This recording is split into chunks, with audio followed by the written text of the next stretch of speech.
Hey everybody, it's GauntletX and welcome back to some more Magic Arena, and today I'm going to be playing a quick draft of the newest set on Arena, the Brothers War draft format. We're in that Whiplash season again. We're going from the most competitive draft on Arena, the Arena Open Day 2, draft number 2, to the most casual draft, or at least the most entry-level draft you can get into on Arena, a quick draft, where we're going to be drafting against bots. It is the cheapest one at 5,000 gold or 750 gems. And we've got all the time in the world to go through all of our decisions in the draft, so this is going to be a video geared heavily towards those that aren't incredibly familiar with the format. We're going to be going over every strong card in each pack, so the drafting process is going to take some time. As always, there are plenty of other drafts on the channel if you want to see me just forced to make picks in a decent amount of time. That's what Premier drafts and the Arena Open drafts are for, but if you want to get the whole spiel about every card in the pack, not literally every card, but all the good ones, then this is the draft for you. So without further ado, let's get into this quick draft. Our rare here is potentially quite a powerful card. The Temporal Anchor allows us to scry a couple cards to the bottom of our library every turn, and in doing that, we exile them under the Anchor, and we can cast everything that is exiled under the Anchor as long as it is our turn. So essentially it draws us 2 additional cards each turn, which is quite powerful. That being said, this is a pretty aggressive format, especially when you're in best of 1, which Quick Draft is. So a 6-drop artifact that does not affect the board in terms of attacking or blocking is a pretty hard sell. So while it is a very powerful card advantage engine that is going to win you the game in slower matchups, it's a really detrimental card when you're against aggressive strategies, and it's going to be hard to find time to get it on board. So again, very powerful effect, but kind of a swingy card. In certain games where you don't have any pressure on you, it's going to handedly win you the game, but if you do have some amount of pressure on you, you're getting attacked for a bit of life each turn, this can be a pretty hard sell. So the Temporal Anchor, kind of iffy there as the rare. It's not like a slam dunk rare I'm immediately going to jump into. We have 2 really good uncommons here, the gold uncommons. These are the signpost uncommons in the format. If you see a gold uncommon where it is 2 different colors, that's usually telling you what that 2-color draft archetype is going to do. As we can see here with Evangel of Synthesis, the blue-black archetype is going to care about having drawn 2 or more cards in a turn. It's actually pretty easy to trigger in this format. All you need to do is draw 1 extra card during your turn to trigger everything you have that cares about having drawn 2 cards in a turn, because obviously you draw 1 card during your draw step. So Evangel of Synthesis, pretty easy to trigger, and it's a good enabler, letting you draw a card and discard a card when it hits the board to trigger your other stuff. So this card plays really well in an aggressive blue-black draw 2 strategy. A little weird to see blue-black be an aggressive strategy, but most strategies in Brothers War are pretty aggressive. We also have Yoshin Tactician showing what blue-white is doing, which is just kind of a soldier's tribal archetype where you're just trying to have a bunch of soldiers in your deck. Very aggressive curve of creatures. A lot of the soldiers have flying as well, so kind of a blue-white flyers theme going on there as well. Both of these signpost uncommons are pretty phenomenal, and I think you could really roll with either one and be fairly correct in your pack 1, pick 1.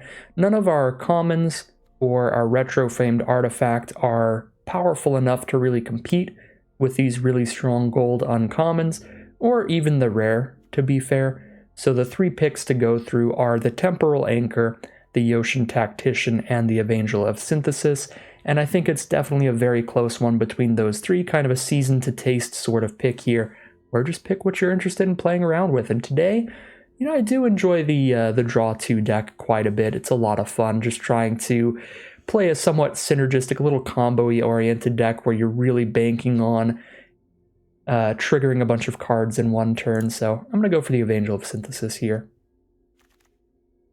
Pack 1, pick 2 now, we see another great signpost uncommon. This one's for blue-red, the Third Path Iconoclast. I can tell you right now this is quite likely to be the strongest card in the pack and just be the pick. We're only on pick 2 here, so we're not married to our first pick. So Third Path Iconoclast, blue and a red for a 2/1. Whenever you cast a non-creature spell, create a 1/1 soldier. That's going to be every time you cast an instant, sorcery, non-creature enchantment, non-creature artifact, tons of stuff to trigger this in this format, and it can make your board state really wide really quickly just while you're playing the game regularly, so I am going to take Third Path Iconoclast here. For other notable cards to keep track of, we have one of green's best commons, Argothian Opportunist. 3 mana for a 3/2 that gives you a Powerstone to help cast your large artifact spells and abilities early. You can also use the Powerstone to sacrifice it for cards like Powerstone Fracture. Another very good card in the pack when you have some 1/1s or just sacrificial fodder lying around. Powerstone Fracture is quite good. Weakstone Subjugation's blue's best removal spell.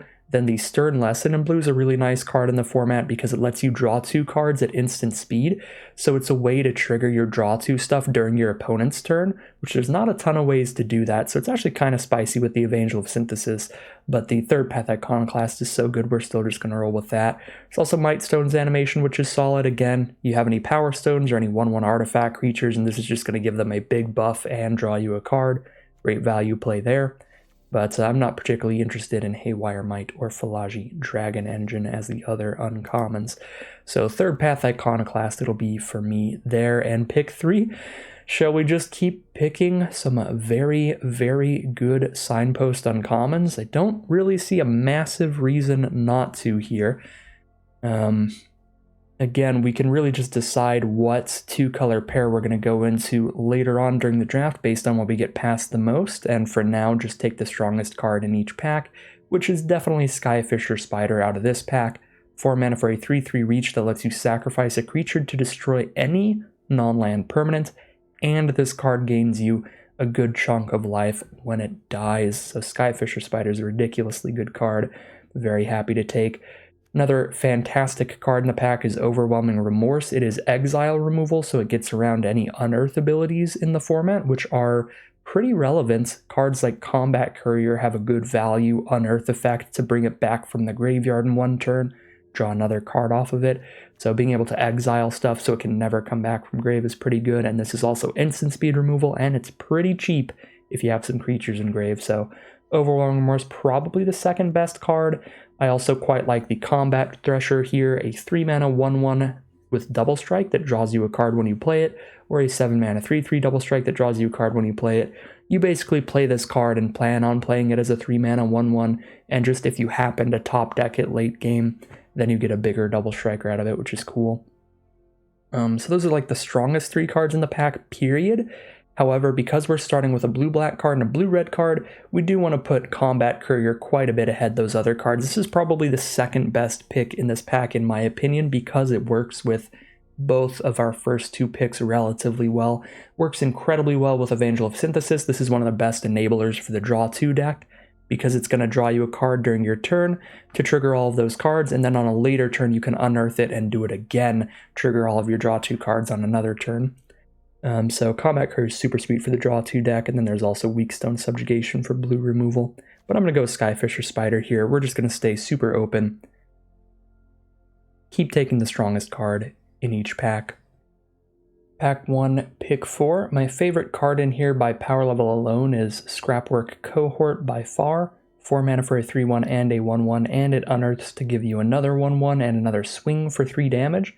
A 3/1 body's not generally very good, but when you give it an unearth effect to where it gives you more value in the grave, that 1 toughness doesn't matter too much, and the 3 power is very relevant for when you unearth it. If your opponent doesn't have any 4 toughness creatures on board, they're going to have to just take 3 when you unearth this thing, unless they want to trade a card off just to stop 3 damage. So very big fan of Scrapwork Cohort. I'm probably going to roll with it here. I think it's just a very, very good common, very premium card, to the point where it is a decent bit stronger, in my opinion, than Reconstructed Thopter and Take Flight, which are the other 2 pretty good cards in this pack. Take Flight is a very high upside but very high risk card.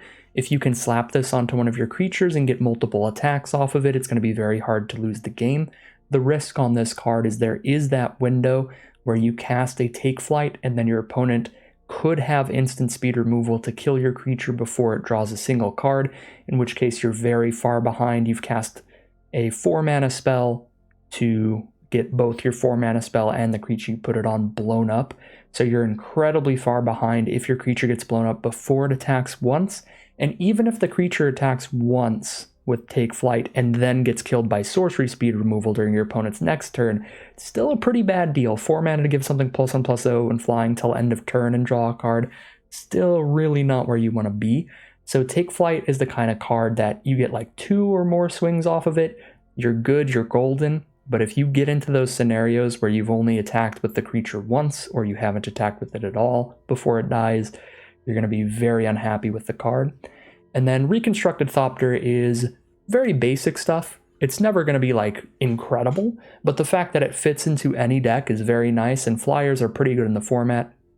So I would literally put this in almost anything, so it's the most open pick by far, and for that reason it's pretty high up there, but I'm just going to roll with Scrapwork Cohort. I've been very, very impressed by the card.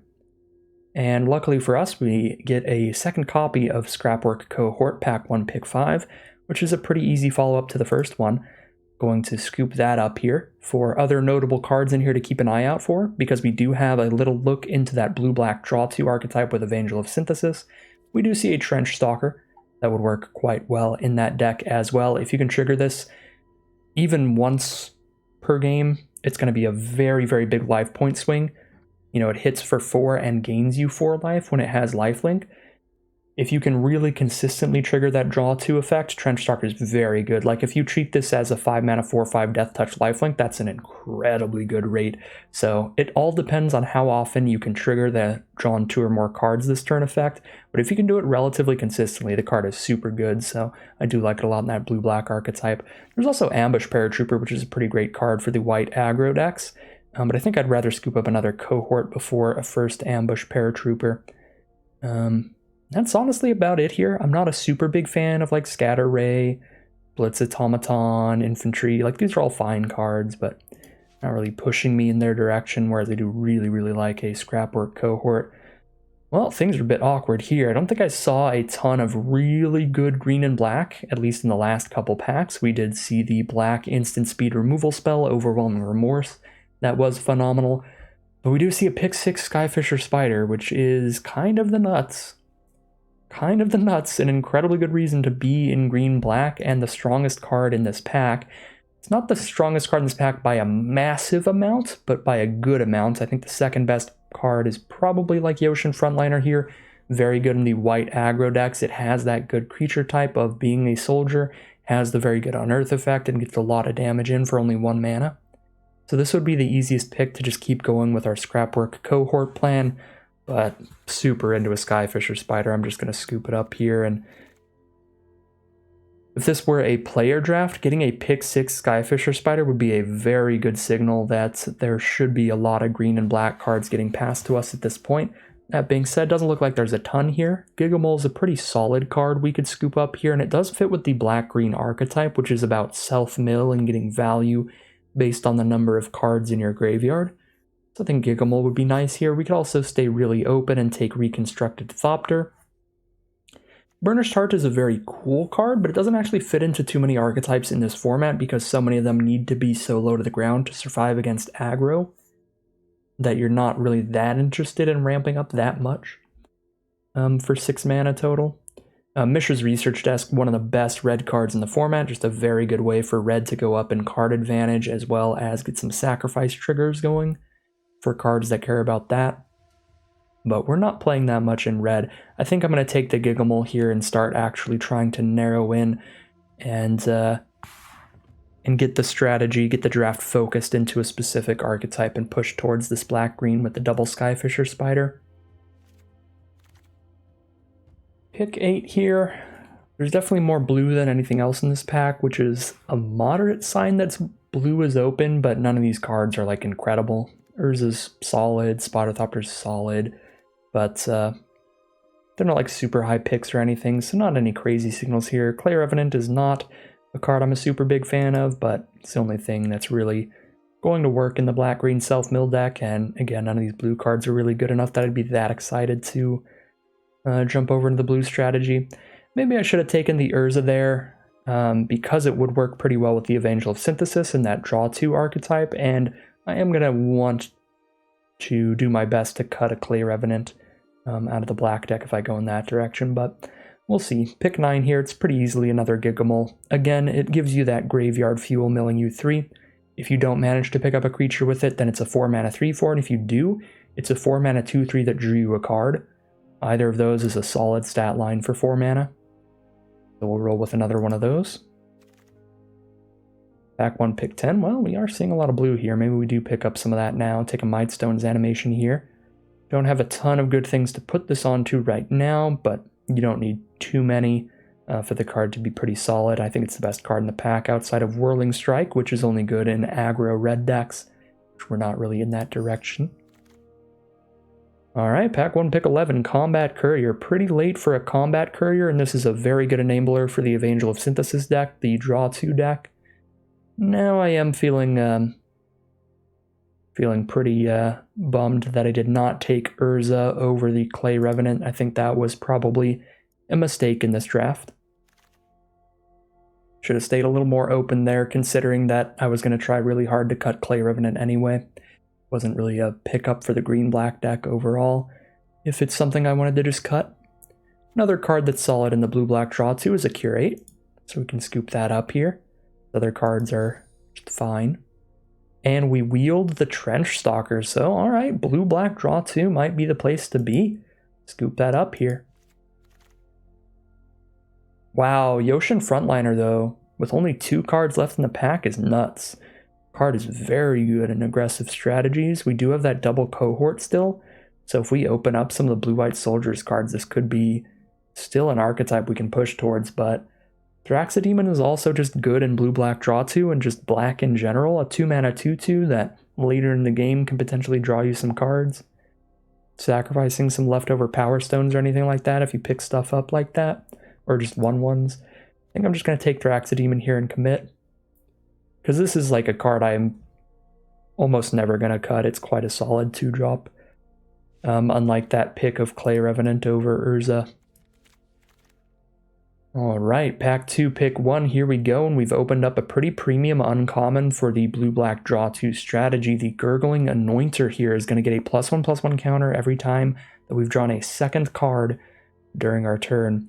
So it's a 3-mana 1/3 flyer that gets a lot bigger pretty quickly, and when it dies, it brings back a card with mana value less than or equal to its power from the graveyard to the battlefield, so it's a really nice 2-for-1 when it dies as well. Very good card for the archetype we're currently trying to draft. So a relatively easy pick. If that weren't in the pack, Wing Commando is a quite solid flyer. I do think flyers are good in the format in general, and it's got a nice prowess ability. And Scrapwork Mutt, you can even just splash this thing in, or not even care about the Unearth if you're in a blue-black draw 2 deck. This is a good way to trigger another draw during your turn. So those are the top 3 picks out of this pack for what we're drafting right now.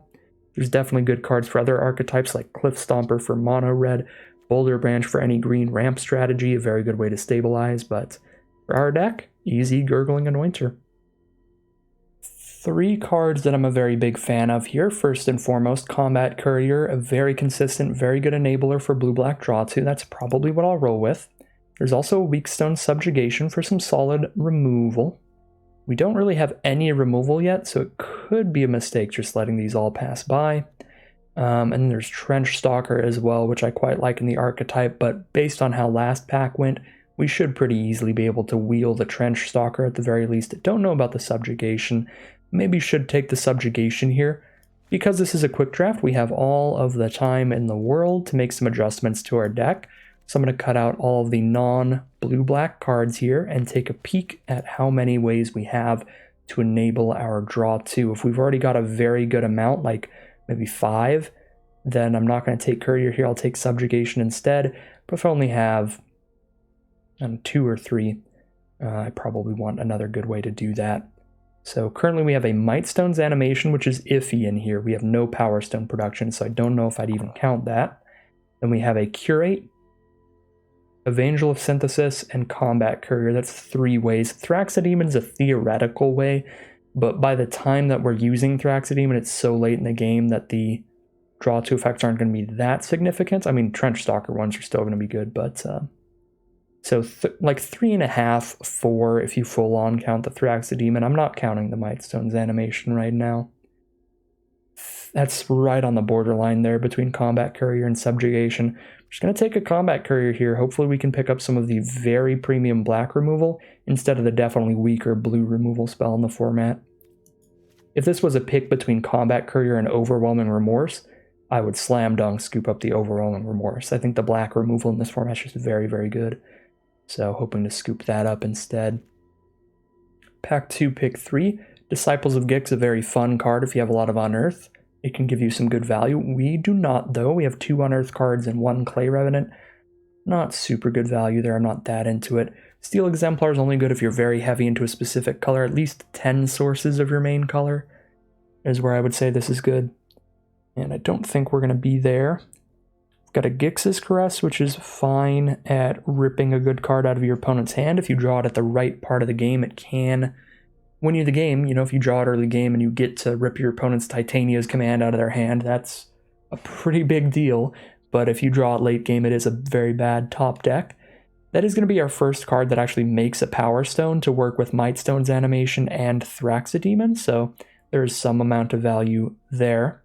We don't have enough Sacrifice for Gixian Infiltrator to be that exciting.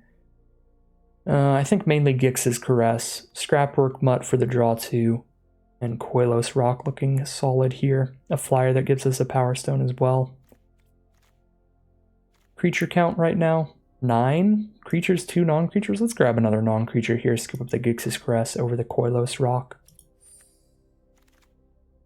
Pick 4 of Pack 2 now, Scrapwork Rager. Very similar to the Combat Courier, one of the best, most consistent ways to trigger the draw 2 deck on multiple turns, because you're going to trigger it the turn you play it and the turn you unearth it. So very easy scoop up here. It's also a Curate, which would be okay. Reconstructed Thopter would be okay. And Gixian's Skullflayer, if we can fill that graveyard, can also be some solid filler where most of the time 3 mana 2/3 whatever, but sometimes it just takes over the game. If it goes long, this can be very big. But we're going to take the Scrapwork Rager. It's just too good of a synergy piece. My favorite card in the format that's probably cost me a few drafts, cost me a few games. Corrupt here. I absolutely love trying to go as deep towards mono black as possible to play Corrupt. I just find it really fun. I don't really recommend this card that much. I haven't won a majority of my games trying to go mono black, but it is a fun card. The correct pick here is probably Scrapwork Mutt for that draw 2, but I'm just going to take Corrupt. I don't care. Thraxidemon as well would also be pretty good. But we're 3 cards deep into blue.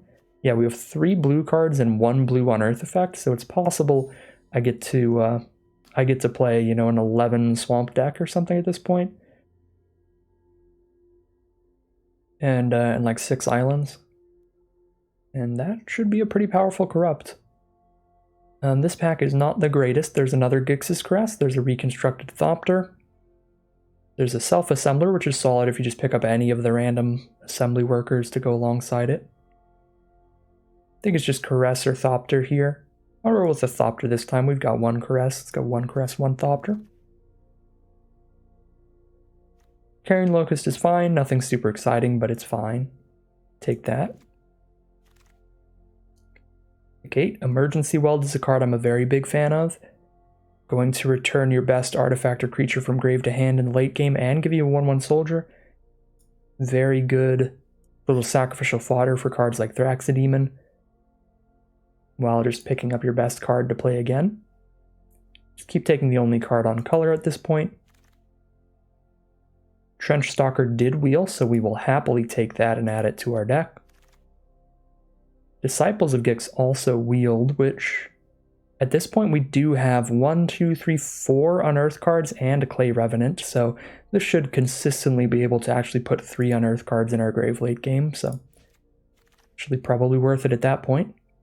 Here's a Power Plant Worker if we wheel the Self-Assembler, but I don't think there were enough cards left in the pack where we would, but I'm not playing white, so I'll take it anyway. Desynchronize is not great, but it is filler removal, and we are low on removal. We did wheel the Self-Assembler. Okay, well, we get to play Self-Assembler plus Power Plant Worker then. And get that Self-Assembler value if we draw it before we draw our Power Plant Worker. I get to do the thing! Alright, again, I'm not sure if this is the right pick. Actually, in this pack, it probably is, because there's nothing phenomenal in blue or black. There's a Gix's Caress, which is fine. There's a Curate, which is fine. Latinam Adept, actually, since we're in the draw 2 archetype, probably very close to the best pick. But I'm going to take Elsewhere Flask here. This card is the synergy with cards that care about what basic land type you control, and we have that Corrupt that cares about the number of swamps you control. So this is a card that we can play, and when we cast it, we're going to trigger everything that cares about drawing 2 cards in one turn, and a card that we can sacrifice the turn we're going to cast Corrupt to make sure that the Corrupt is equal to the amount of lands we have total. Turn all of our lands into swamps. So Elsewhere Flask was kind of the dream pickup there. And speaking of dream additions to this deck, we get past an Evangel of Synthesis. Join the party. Blue-black, draw 2. Alright, and the biggest flaw in our deck right now, as I was saying before, is the lack of removal. So getting past the best removal spell in the format is phenomenal. Overwhelming Remorse here, the instant that exiles a creature planeswalker and gets a good cost reduction. Easy picks as we move our way through pack 3. This is how drafts tend to go. Wow, we could have been a 4 Skyfisher Spider deck. Quick drafts have some confusing draft pods sometimes when it comes to what the bots are taking. This would rarely happen in a human draft. You get past 4 Skyfisher Spiders, but it is what it is. I'll just take a Gnawing Vermin here. We've got a good amount of Unearth to where milling ourselves can be pretty valuable. And this is a nice card at blocking aggressive strategies. If they get 2 3/1s on the board, they're just really walled off because our 1 rat gets to kill both of them. So I like Gnawing Vermin. I don't love splashing a lot in this format. There's very little when it comes to mana fixing. So that's why I'm not that into trying to scoop up that Skyfisher Spider and just splash in 3 of them. But that actually wouldn't be a horrible place to be. We just don't have any Energy Refractors or Evolving Wilds, so we just have 1 Elsewhere Flask to help splash, which is fine, but I think our deck is good enough without the splash, and splashing makes Corrupt worse, and I'm just in love with Corrupt. Really big fan of Emergency Weld. I think it's what I'm going to take here, but Battlefield Butcher is another great option, because if you're just sitting behind this in a long game, this can make sure you keep damaging your opponent over and over and over again while blocking pretty well. It only does work really well in a long game though, and there are a lot of fast games in the format, so I'm just going to scoop up Emergency Weld here. Pack 3, pick 6 now. We have a Third Path Savant with a very good activated ability. Hulking Metamorph. Forgot to mention this in the earlier pack when it was an option. It's a very cool, very fun card, but it always ends up being just a little overcosted for what you're doing. So it's a 4 mana 3/3 with all the text of something on your board, or a 9 mana 7/7 with all the text of something on your board. Rarely will you be in a position where you can afford to play the 9 mana 7/7, so you need the 4 mana 3/3 version to be pretty good, and it's kind of hard for that to be the case. You know, a double blue and 2 for a 3/3 flyer is like, that's fine. You're not really getting anywhere super far on that, and that's like a good case scenario for what it's going to be. You know, often it's going to be a 3/3 version of Thraxodemon or a 3/3 version of Evangel of Synthesis or something, which is not really phenomenal for 4. That being said, if we look at our creature curve and there's nothing at 4, and there's not a lot at 4, I might still play it here and try it out, because like a 4 mana 3/3 version of Evangel is not great, but it's still kind of fun. We can roll with it here. I'm only passing up on a Desynchronize or Third Path Savant. Third Path Savant being the most obvious addition to this deck, but Metamorph's fun enough. I'll play around with it even if I don't think it is particularly powerful. Another Emergency Weld. We definitely can't cast an 8 mana 8/8. Killzone Acrobats, whatever. Retrieval Unit's too slow. We've got a little bit of flying, probably don't need the Aeronaut's Wings. I guess it's Emergency Weld. Don't really know if I'm going to run 3 copies of that. Ooh, pick 8 Overwhelming Remorse. Really paid out there. That is wonderful. If I get past both Skyfisher Spiders, I'm just going to splash in 4 Skyfisher Spiders. If the lords of Quick Draft have just dictated this upon me, then I guess that's what'll happen. Take a Koilos Rock now. Okay, well, we have 3 Skyfisher Spiders. I believe this is where that last one was. Only 1 bot drafted a single copy of Skyfisher Spider today, and 4 of them were opened up in all of these packs. Pretty nuts.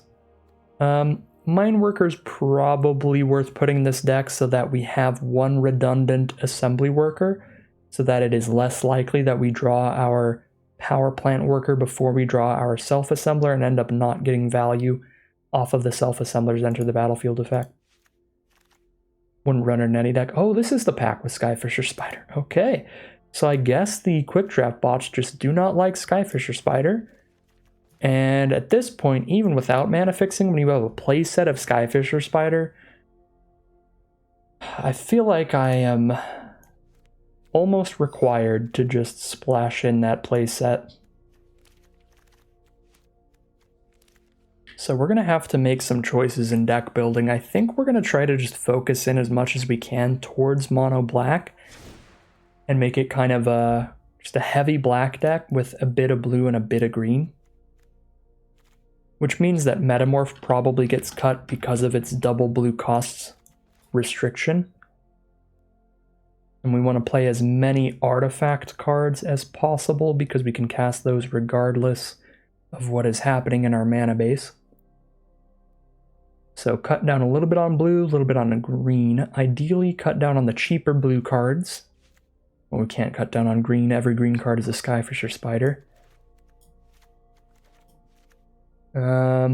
Unfortunately, our strongest blue cards are Angel of Synthesis, which are 2-drops, so that's going to be a little awkward mana-wise. The easiest way to splash in cards is to splash in cards that have very high impact late in the game. That way you can wait until you draw the source of that color to play the card and still have it be really high impact. Because if you're only running 5 sources of a certain color, that means about 1 out of 8 cards is going to be a land of that color, so you're not going to consistently have a source of that color in your opening hand. It'll usually take a draw or 2, and sometimes longer. So for your splash colors where you only have like 5 islands or something of that nature, you'd really prefer them all to be like our Skyfisher Spiders here, where they're 4 mana cards that are also really high impact on like turn 6 or later, even they're still good. Splashing in cards that are like 2-drops that are much better on turn 2 than they are on turn 4 or turn 5. It's a lot more of a hard sell because there's a pretty big downside there when you don't hit the blue source turn 2. So that is awkward, seeing our best blue cards being 2 mana cards here, because I'm very tempted to still just run them. But I suppose we could go real deep towards black here. Can also like only splash like combat couriers. Basically just be black green with blue as the splash instead. And our Evangel of Synthesis are phenomenal, but the rest of our blue is just fine. Every other blue card in the deck is like just fine. So the only thing we're really losing by just cutting blue even entirely is the Evangels. Even cut the combat couriers then and just be black-green. Our only green cards being 4 Skyfisher Spiders. And because of that, I mean, we can drop down to like the 5 forests, 12 swamps, so our corrupts are really good even without Elsewhere Flask. And sometimes we can even use Elsewhere Flask to get the green source. You can use this as mana fixing. It does turn all of your lands into only the land type of your choice. So you need to tap your mana of whatever colors you currently have first and then sacrifice the Elsewhere Flask. But it will mana fix you. So say I have 4 swamps on board and I need to cast the spider. I would tap a swamp and then sacrifice the flask and make all my lands forests, and then I could tap them for triple green, then just spend a black and triple green, play a Skyfisher Spider. I could also tap 3 swamps, then sacrifice this and make them forests, and then tap a forest and cast, triple black and green for the Skyfisher Spider. But the very important part is I need to tap at least 1 swamp before I sacrifice this, or I'm just going to have 4 green mana and still not be able to play the spider. So do keep that in mind when you're running Elsewhere Flask. It is not making them that land type in addition to their other types. It is making them just that land type.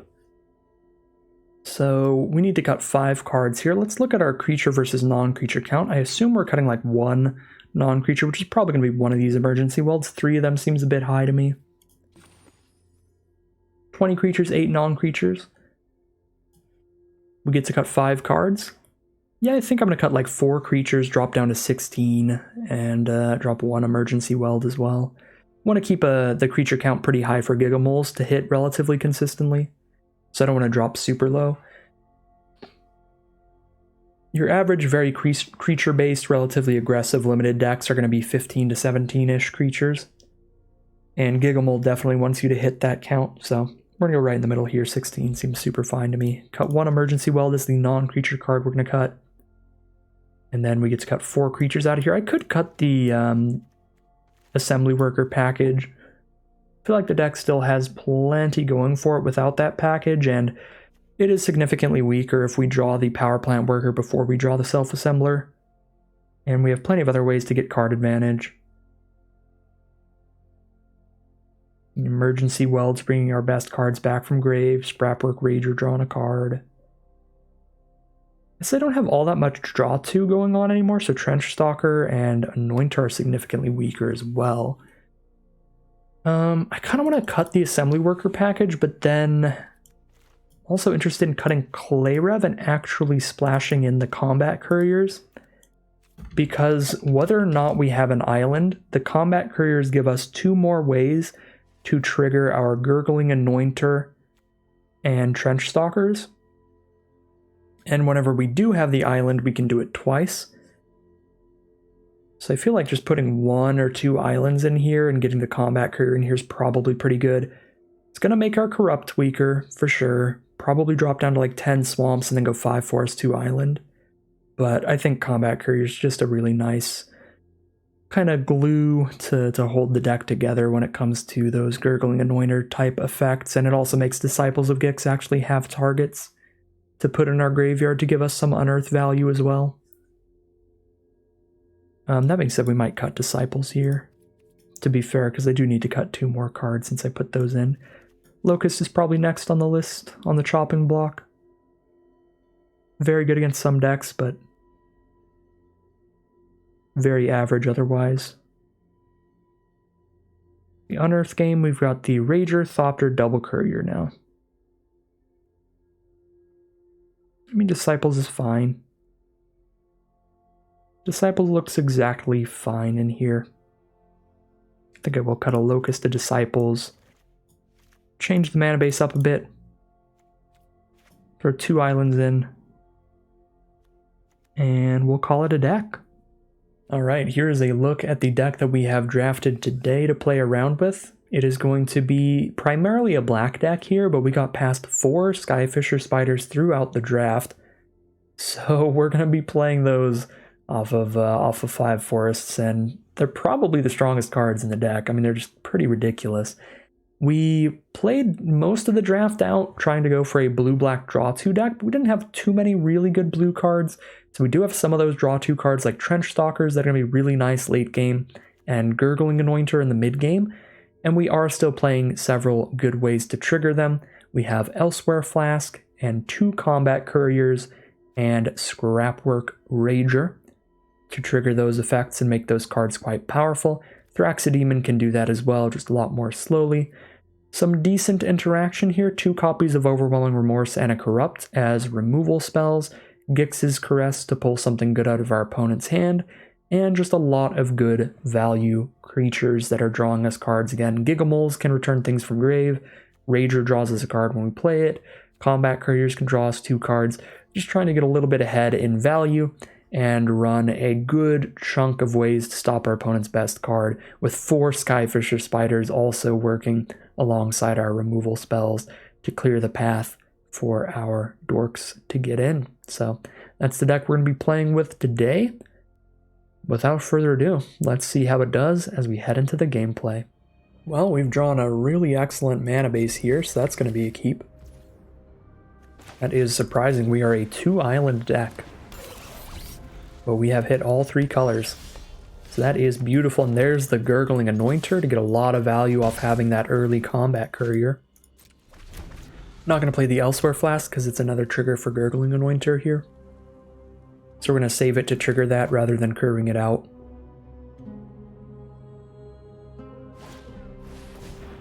Argothian Sprite from our opponent.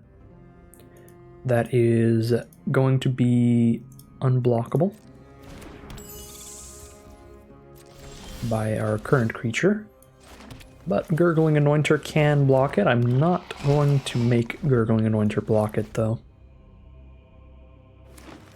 That card is definitely more valuable than whatever combat trick they could use to kill it.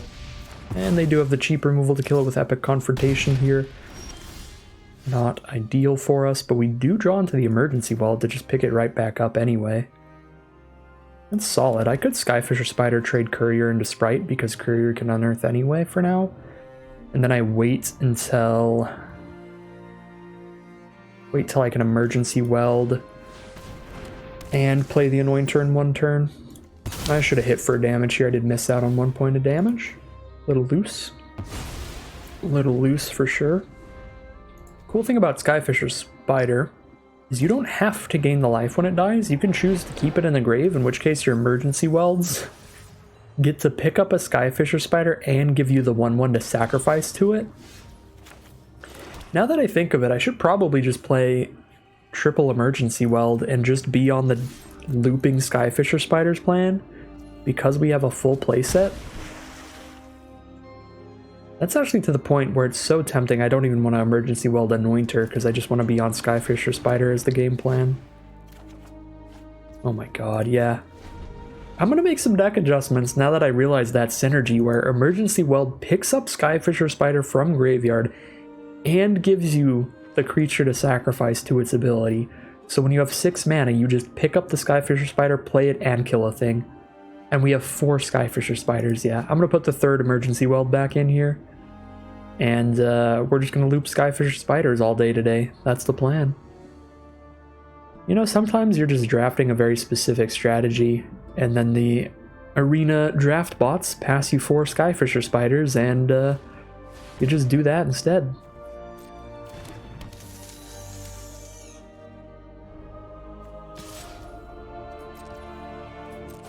One damage from Blanchwood Prowler. I've got multiple removal spells when it comes to Skyfisher Spiders to clear out the other threats, so I'm just going to exile the Hoarding Recluse so that I can keep getting in for damage for now. Because I don't really want to trade off into Hoarding Recluse, because I don't want the Skyfisher Spider to die right now when it's just going to be...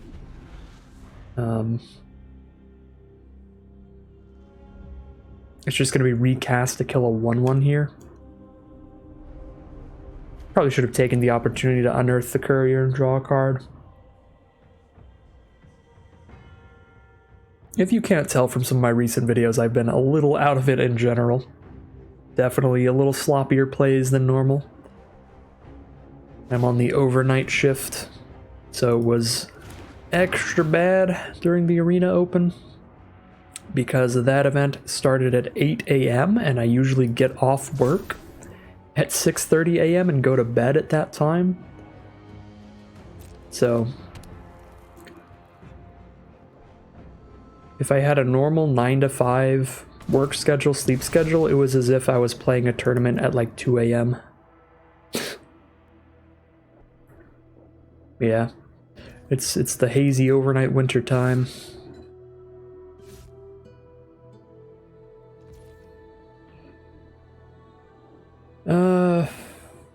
Yeah, I mean, I definitely should have drawn the card there earlier, but this is still fine. Pretty sad that my exile removal's gone when they play a rare Unearth card. It's gonna be okay, just like Skyfisher Spidering, like common or uncommon Unearth cards, but this rare one is gonna be annoying. I can just trade into it and then blow it up after it's put counters on something else. Or blow up whatever it puts the counters on. So I think I'm trading into it on blocks, and then whatever they unearth the 2 counters onto, I'll blow up with the Skyfisher Spider recast from grave with emergency weld.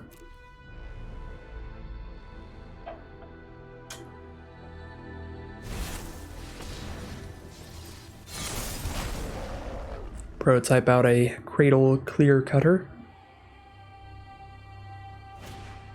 And a Mask of the Jade Crafter. That is 2 creatures in 1.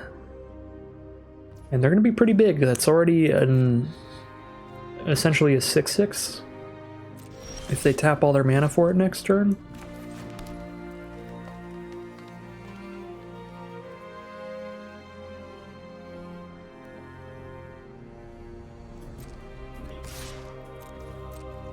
almost feel like we might be nearing the just top deck corrupt game plan.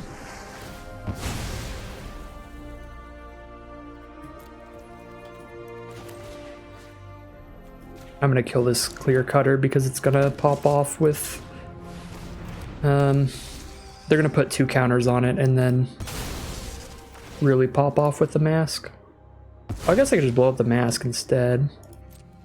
But then they still unearth the mask later with 1,000,000 mana from clear cutter. This seems fine to me. I think either way was reasonable there. Stone retrieval unit, that's more mana for the mask.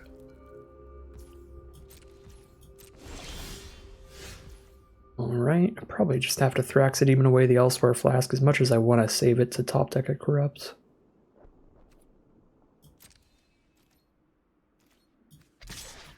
Need some amount of action here.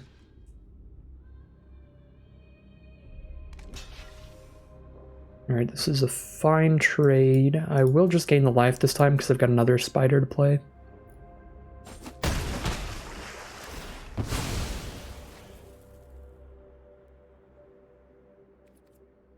What, it's like 2 life, I'm at 16? Eh, maybe not.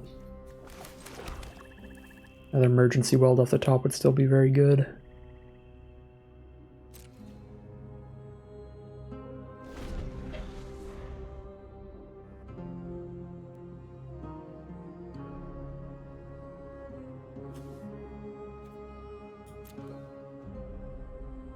So my corrupt's gonna be 6 if I draw it, even if I sack this flask.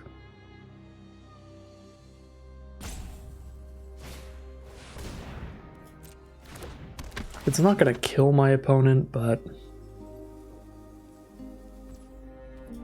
that's still probably more than enough impact. I do think I actually probably should pop the flask. The difference between 6 and 9 is not astronomical.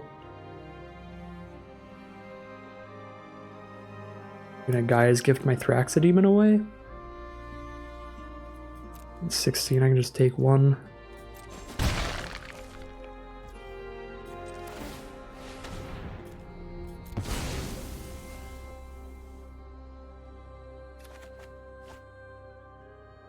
That's a decent draw. I obviously don't need it right now, but having that up at instant speed is nice.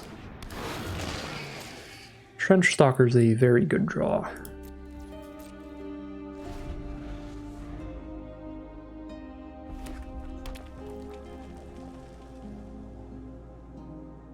That is the biggest creature on the board until they pop their Mask of the Jade Crafter. Helm of the Host. Well, I know what I'm Skyfisher Spidering. Does destroy any non-land permanent. That's one of the biggest bombs in the format. They can equip it onto anything, and every single combat step of their turn, they will be creating a copy of whatever they've equipped. Luckily, they don't have the mana to equip it this turn, which means I won't have to Overwhelming Remorse in response to them equipping.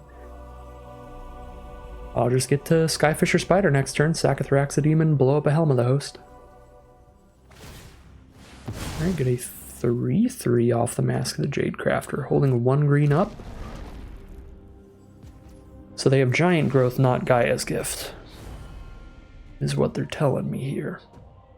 Okay, so Giant Growth in opponent's hand, that is 1 green mana to give +3/+3 till end of turn. Emergency. That is, that's gonna be Salt in the Wound. That is gonna just be the Emergency Weld combo to kill Helm of the Host here. So I don't even have to sack Thraxidemon. I can sack a 1/1.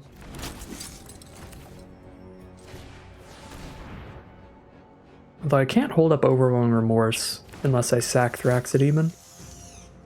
This is gonna look really weird to my opponent if I do this, but it's probably valuable to hold up Overwhelming Remorse. Because they have Giant Growth in hand, they're going to try to Giant Growth off a block here. Most likely. But if they double block and then Giant Growth, I still don't have a good attack. Yeah, I'll just sack the 1/1 for now and just get rid of the Helm. And then just pass the turn, we're just chilling. I'm not going to run up into that giant growth right now. Although I could Thraxodemon away the Sky Spider and get Death Touch Lifelink. Still, and I have another Skyfisher in hand, and a 3/3 is not that big on this board state.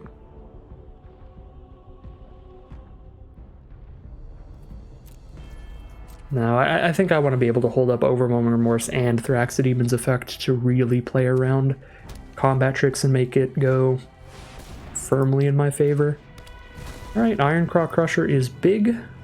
It's also very likely going to be dead soon. This deck is silly. This deck is so silly. I think actually Thraxodemon's more valuable than a Skyfisher Spider on board at this point.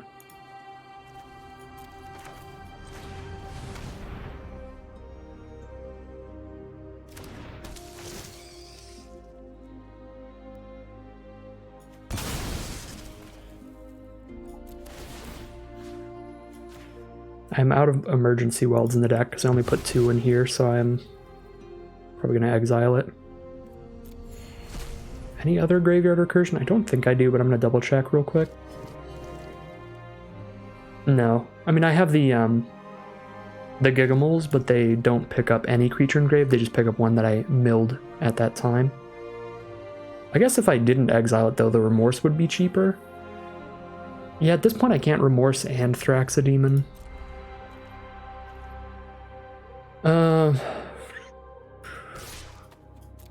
But I can do either or, so if they double block, I can sack Spider to Thraxodemon and Death Touch Lifelink these things. And then if they single block and Giant Growth, I can Overwhelming Remorse. Because yeah, I feel like if I try to Remorse right now, they can Giant Growth in response and win the fight. Since I don't have the mana for both.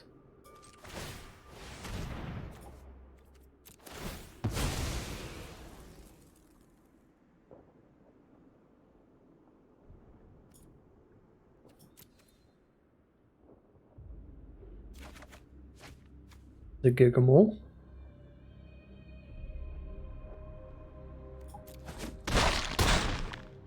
Do gotta be a little worried I could mill out here.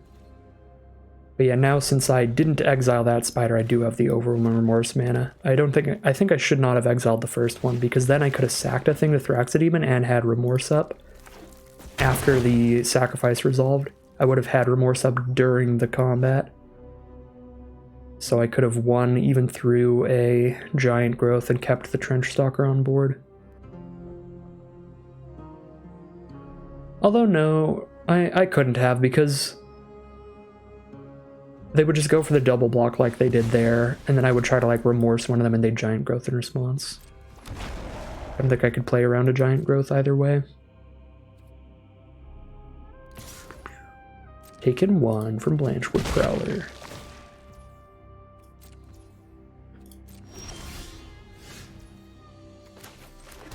$17 cards in the deck. One of them is Corrupt, one of them is Trench Stalker. There's 8 creatures in the deck, 2 non-creatures. The only way that playing Gigamole goes poorly for me is if I mill Corrupt. That's it.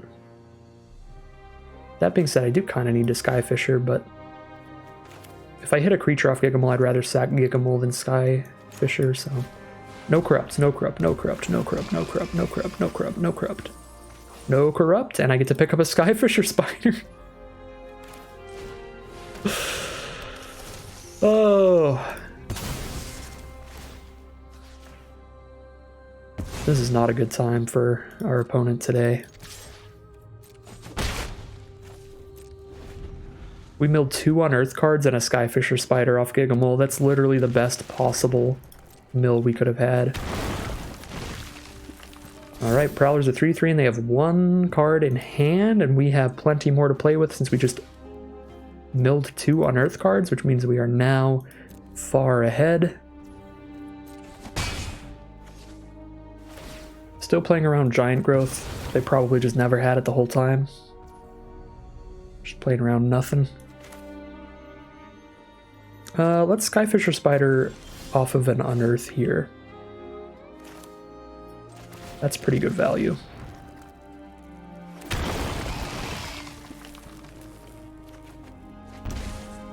Skyfisher Spider number 4.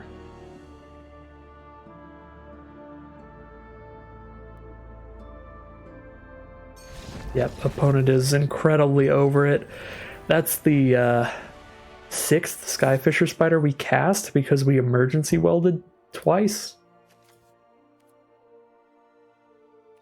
There's 1, 2, 3, and 4. We hit all 4 of them and emergency welded twice.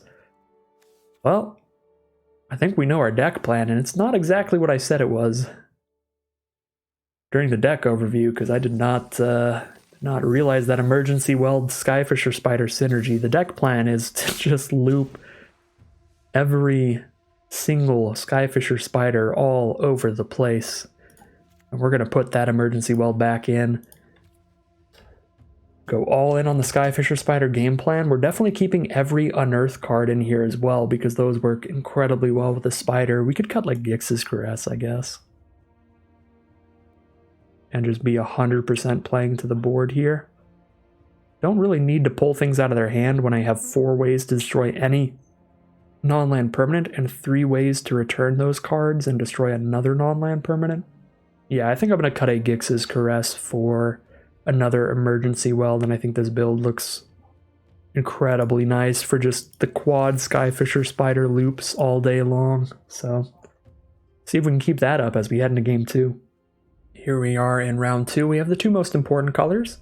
Again, the only blue cards in the deck are the Unearth effects on combat couriers, so we can miss on blue mana for quite some time. So the mana's pretty great. We don't have a lot of action here. We have a turn 2 Thraxidemon, turn 4 Gigamole, but the Gigamole can draw us into another play. As long as we don't hit like exclusively lands here, we should be in a pretty good spot, and immediately hitting a combat courier is nice. It's another play for us. Drop that out turn 3, I suppose, where it slots in nicely into the curve. Playing against a green-white deck that does have a Yoshin Dissident on turn 2. That is a very threatening card. It's one of these cards that is kind of a removal test. You need to be able to blow this up the moment it touches the board, or it can get really explosive really quickly. So I'm quite scared that we don't have any removal to deal with that yet. And it might be to the point where I just sacrifice this combat courier immediately to just pray, cross my fingers, and hope that I can hit either one of my 4 Skyfisher Spiders or one of my 2 Overwhelming Remorses. So we have 6 outs to blow up this Dissident next turn. And if I draw a card here, I'll be drawing 2 cards. That's 2 attempts to draw one of those. Do really badly want to kill the Dissident as soon as possible, and the Courier cannot attack into a 2/2 anyway, although they are attacking me, so I guess I could attack with it next turn, but I would rather just draw the card off of it for the reasons I just listed. We're just digging for that removal. Anointer's not removal, Trenchstalker's not removal. Alright, still have 6 outs in the deck, and Gigamole can search for 4 of the 6. Any Skyfisher Spiders can get drawn by Gigamole. So I believe that is the plan here. Find a Skyfisher Spider off of a Gigamole. Hopefully don't find any Overwhelming Remorses. We find Corrupt, and that's it. Brutal mill from Gigamole there. Well, now there are 6 outs out of 26 cards. That is a very good portion.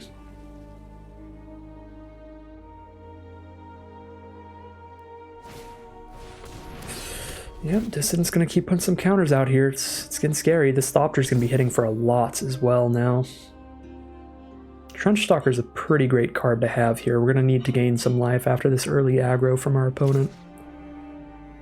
Most likely.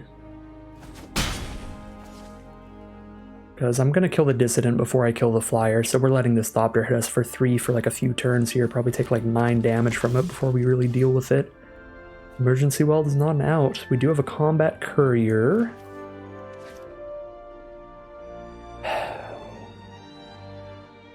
I kind of feel like I'm supposed to just Trenchstalker here, because I don't want to lose out on the draw 2 value. And if I just combat Courier and draw a card off of Courier, I can't cast any of the removal that I would be drawing here anyway, because it'd be 4 mana or 5 mana, because we wouldn't have any creatures in grave to reduce the cost of the Overwhelming Remorse. So we're just on the Trenchstalker game plan here, so that we have some lifelink getting in the future. These attacks are fine, and then we'll have a 4/5 blocker, so we can put some pressure back on our opponent here. Chump block for some scry later. Yep. Chump block, they can scry 2 off of the Survivor of Corliss being in their grave now in the future.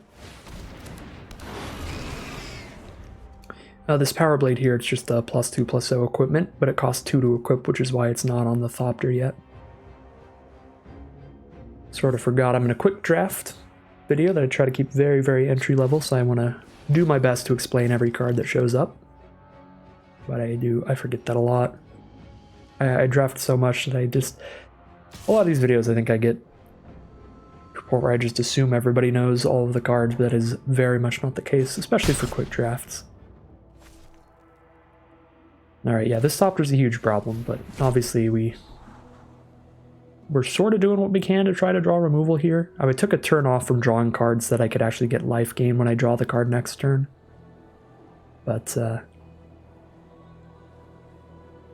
I think this game I'm actually playing pretty well, not any of the hazy misplays like we were doing last game. I think I have to let them keep Dissident. Because if I just kill this Dissident, I'm still getting hit for 5 in the sky again. So I feel like it's Overwhelming Remorse on the Thopter here, and just hope they're sort of out of artifacts to play around with Dissident. And even if they have more artifacts, Dissident doesn't hit nearly as hard right now. So we're going to go Overwhelming Remorse here. That's the only play we can make this turn, though, since it costs 4 mana. Kind of want to hold a 3/4 back for Dissident, because I want something big enough to kill Dissident even if they play one more artifact. Although, if they play another artifact, they're probably not equipping the Power Blade, so they're only going to hit us for like 3 damage next turn. Can probably afford to attack with everybody here and just not block.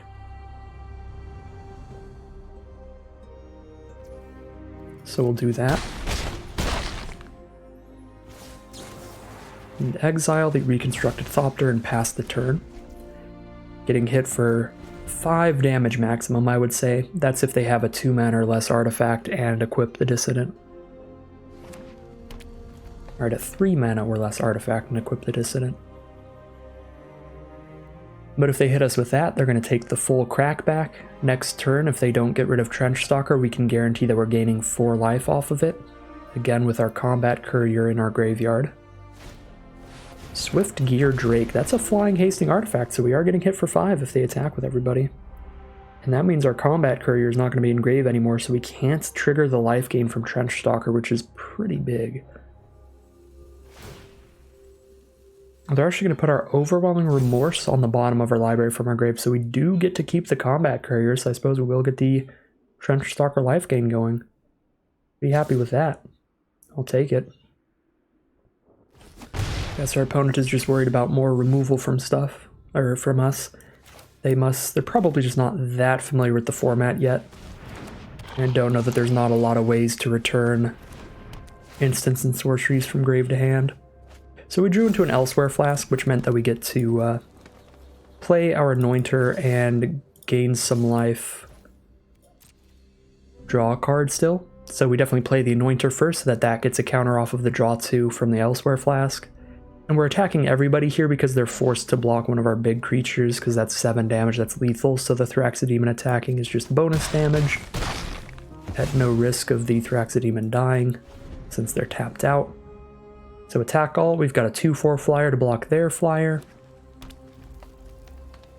And if they equip Power Blade, I am just going to block with Anointer, because if they kill the Anointer, we get the Combat Courier back just permanently, not even unearthed, so it's a solid block there just to be really safe. But yep, quite the lead that we got there, in big part thanks to that juicy life gain from the Trenchstalker. But a lot of that in the top decked Overwhelming Remorse. Super, super helpful there, and we're going to be 2-0 as we head into Game 3. We've been very lucky with our mana today. I'm very happy about that. We are going to keep this hand here. All 3 colors yet again. We have a turn 4 spider, we've got a Gigamole, we've got a turn 1 combat courier, a lot of solid stuff going on here. I think I'm just going to drop the Elsewhere Flask turn 2 because I don't have any draw 2 cards in hand right now anyway. And we'll offer the trade of courier for courier. Just both lose out on our card draw here.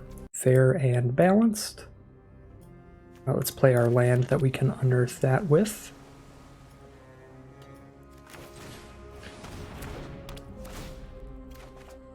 Got the flask at the ready if I draw into a corrupt this game. But we might have to just sack it to Thraxodemon again. Ooh, Ichor Wellspring, that is the better card to sacrifice to a Thraxodemon. Draws a card when it hits the board or when it goes to the grave. So if they sacrifice that to a Thraxodemon, then they're going to be drawing 2 cards. It's quite nice. We've got the Emergency Weld Spider combo. We do have 3 Emergency Welds in the deck now, so probably something we're going to see a lot in these coming games.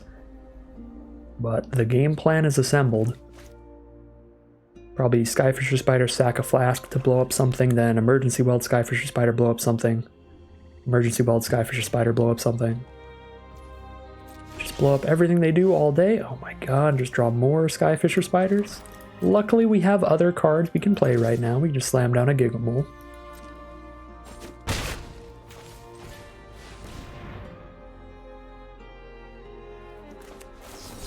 Ooh, Scatter Raid the Gigamole. Well, so much for the Gigamole. It's going to go right into the graveyard, but it did an admirable job there, pulling that removal spell away from the Skyfisher Spiders. That being said, if our opponent has a deck full of just solid unearth value creatures like Scrapwork Rager and Combat Couriers, the whole Skyfisher Spider plan isn't going to be that great. It's not very good against unearth decks. We might just be popping Combat Courier to draw a card right now, because it is not worth it really to blow up a Scrapwork Rager, I feel.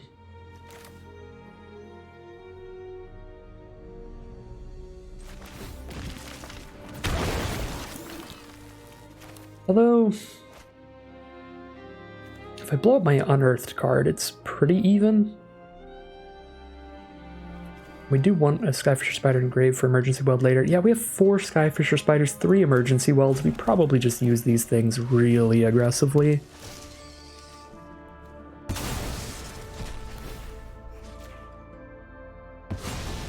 This way I get to keep the flask around if I draw Corrupt, or I can just sack the flask to draw a card still later.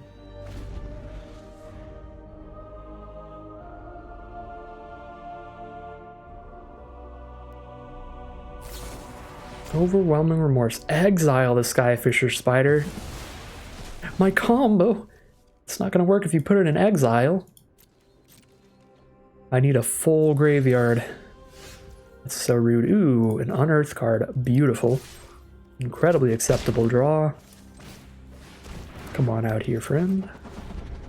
Could be welding the Gigamole right now, but I am a greed pile today. We are only emergency welding Skyfisher Spider. We're going to treat this card as if it says return target Skyfisher Spider from your graveyard to your hand. We're going to play it super narrow. Powerstone Fracture Thraxodemon. That's very fair. Very okay with me. 3 mana up. Play a good creature, please. No.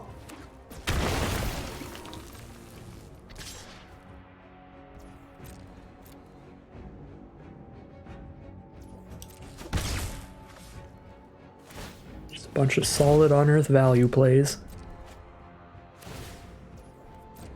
Can't wait till my opponent plays a Trench Stalker. Something like that.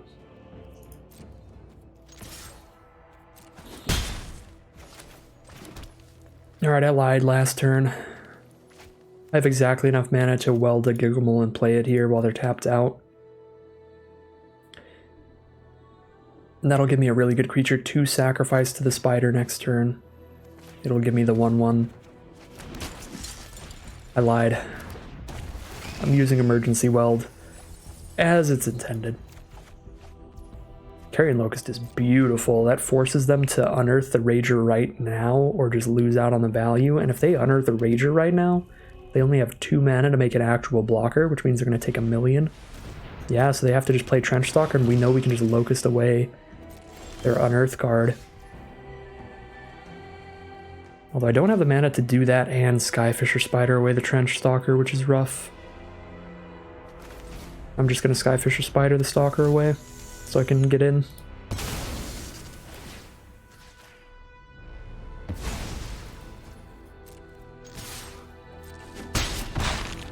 They are down to 7.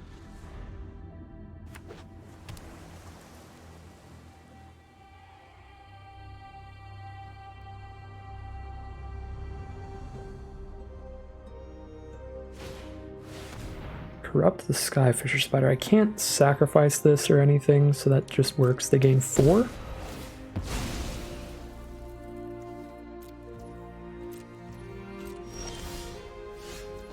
Oh my god. I love this deck so much. It's obnoxious. The deck itself is obnoxious, and how much I love it is obnoxious.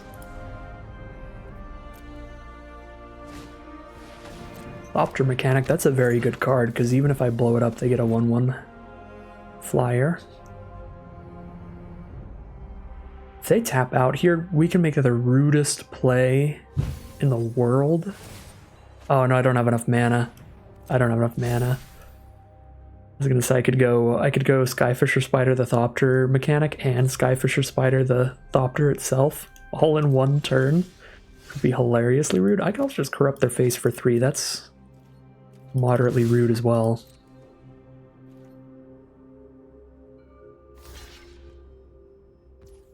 They only have 1 blue mana up. I cannot think of a counterspell in this format that can counter a sorcery off of exclusively blue. Ooh, well, we can't corrupt them to death now. That is an excellent card for them to have had there. Yeah, that super sucks for us. Oh my god, I totally forgot I had the Corrupt Flask combo I was talking about the whole time. I could have corrupted them to death if I just didn't attack there. Well, I can still do that next turn. That was foolish of me. We'll sack the Unearther, because I could play it again next turn.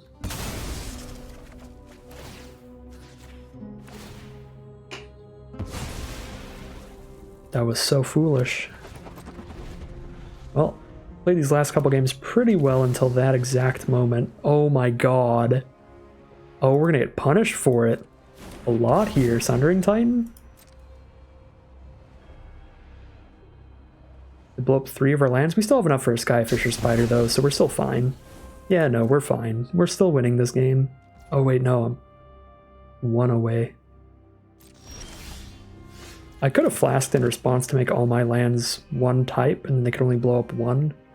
But I'm so greedy about this corrupt that I don't care. All corrupt all day. Oh, or leaves the battlefield? Well,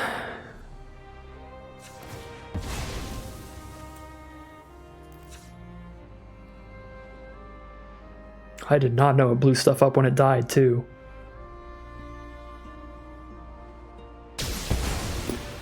I should have done that last turn. Very badly.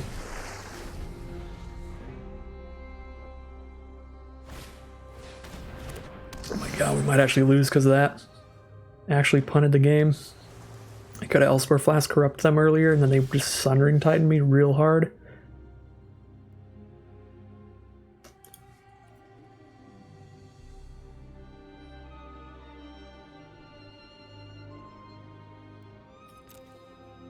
What's the plan here? I think it's +1,000,000, +1,000,000. Got a 1/1 blocker. It's probably Skyfisher Spider, draw a green card. Draw a forest. How many forests do I have in this 18 card deck? 2. Oh dear. Maybe it's not Skyfisher Spider then.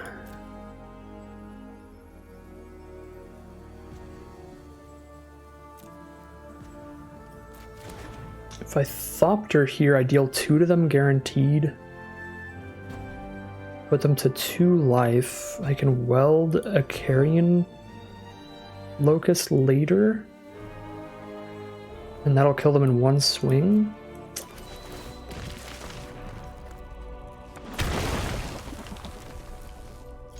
All of my creatures die and get exiled to Misery Shadow's effect here. So I can't plan on emergency welding any Skyfisher spiders.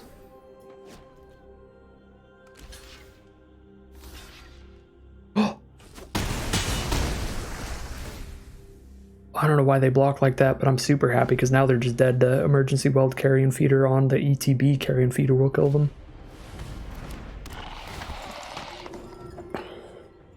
So all I need to do is recast my Carrion Feeder before they kill me or gain life.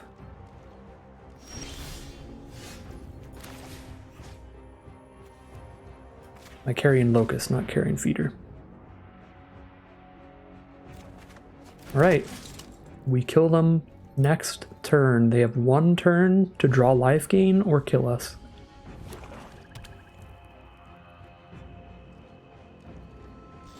Alright, do they have a counter spell here? The only other thing I could think of? They're gonna pretend they do. If they don't, alright, they do. Well, we've still got Gigamole, and if I ever draw into Corrupt, that still kills them. And they can't attack me, because if 1 creature gets in, they're dead.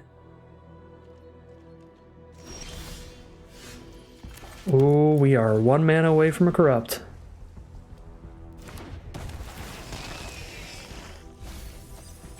I just milled both of my removal spells.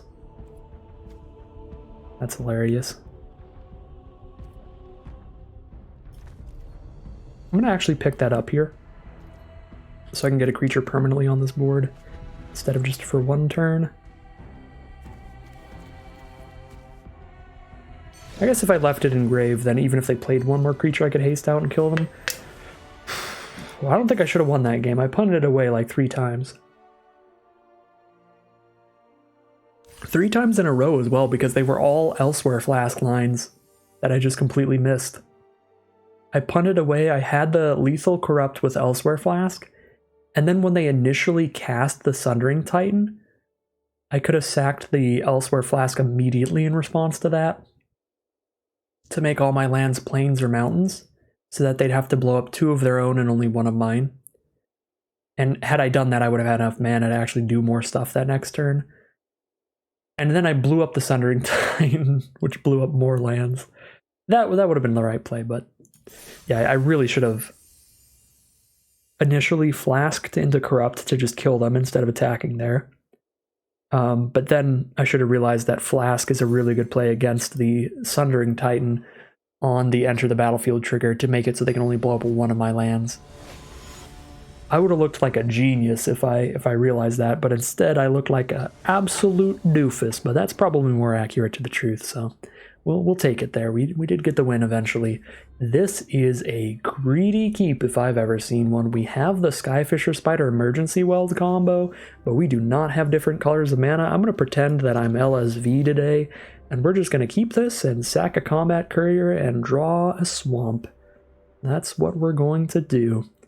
I watched LSV's latest draft on Channel Fireball recently, and there was a game where LSV is like one of the best drafters of all time, but LSV is also like the king of greed. LSV kept a hand that was, I believe it was like 2 swamps, 5 red cards, and then just like turn 1 just casually top decks the mountain.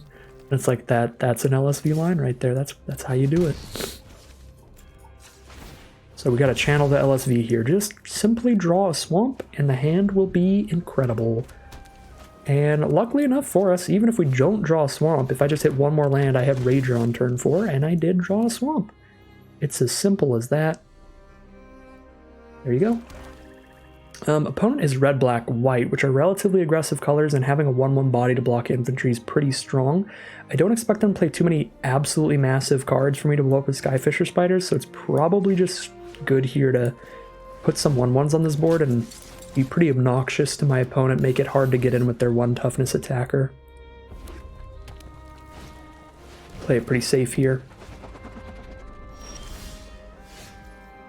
Gigomole. Spider's fine. We can blow up the Thopter so that they'll have to unearth it, and even if they unearth it, it's a 3/3 reach. So that's fine. I could also just play a Gigomole here, though. I'm not under any pressure, really. I'm taking 2 damage. I'm pretty into Skyfisher Spider here, though.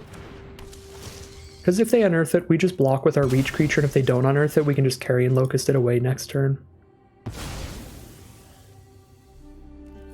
Seems very good to me.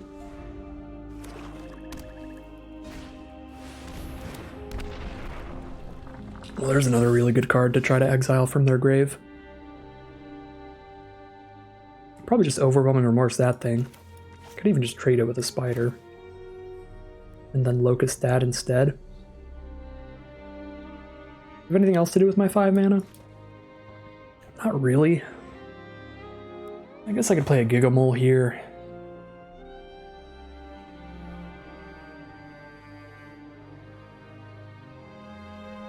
I think I'm just going to Remorse it. Get rid of it on board, get rid of its Unearth at the same time. If I need more removal spells, I still have another Skyfisher Spider in the hand. Battlefield Butcher. That will slowly but surely just kill me on board. Ooh, Hidden Reach. Oh, they noticed right after they did that. RIP. Hidden Reach gets there again. Alright. Nothing I can do that'll use all 6 of my mana.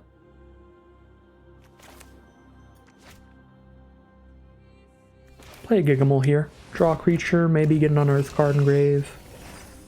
Draw a Skyfisher Spider, alright. Goodbye, Corrupt. Just have 50 Skyfisher Spiders, I won't need any Corrupts.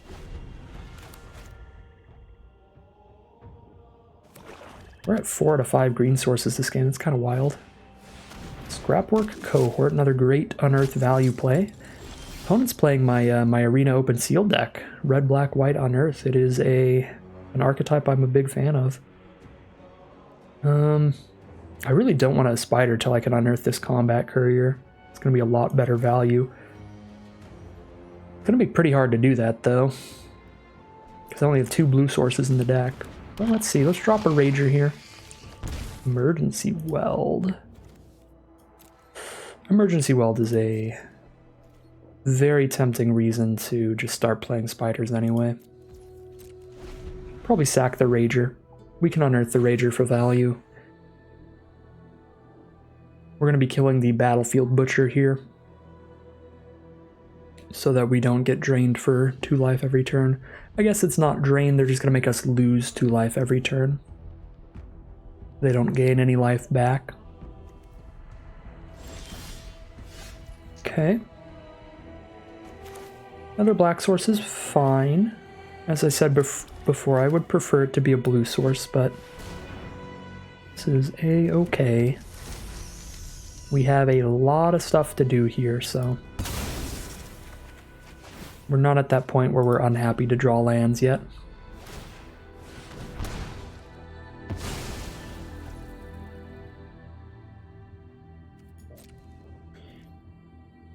I think I'm just passing through here, because they have more Unearth on board and probably more in their decks, so just being able to exile something from grave with Locust seems fine. We could put pressure on them by playing the Locust and using it to threaten my opponent's life total slowly but surely over time. But I feel like we have things pretty unlocked.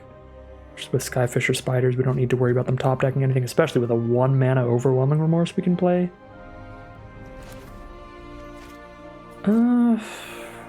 Let's actually pop the Locust here now.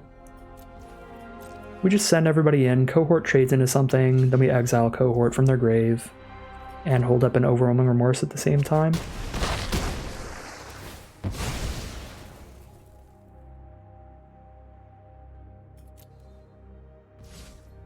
It's so funny that our deck just almost never wants to actually exile the Skyfishers and take the life gain.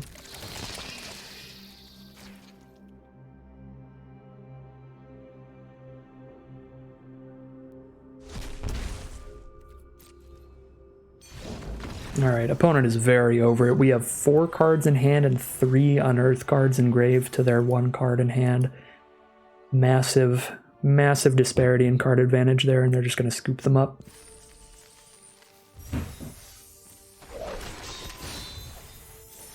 We are 4-0 now as we head into Game 5. Here we are in Game 5, Skyfisher Spiders all day today. That is definitely going to be artwork for the thumbnail if there's a high-res version of that beautiful artwork from Henry Peters there.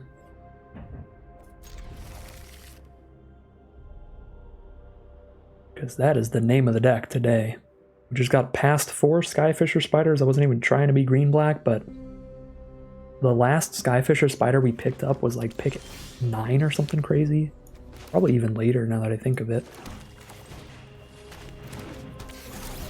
So we're keeping this hand. It's a 2-lander that's mono-colored, but we have Elsewhere Flask for 1 turn to fix the color. And we have 2 card draws. We have Combat Courier to sack and draw, and Elsewhere Flask to draw. So it's going to give us some more cards to help draw into our other colors, and we've drawn really well here. We just hit a couple forests already. And a Thraxodemon as well, so we have a good turn 3 play. Our Gothian Opportunist from our opponent is going to hold the Combat Courier at bay. This is interesting. I think I would rather just play the Gurgling Anointer than the Thraxodemon here. Be mana efficient, and now whenever I sack the Combat Courier, we will have a 2/4 flyer that can bring the Combat Courier back from grave when it dies.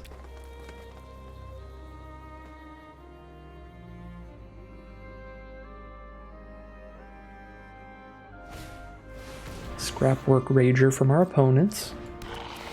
They're going to lose a life and draw a card, and they can unearth that later.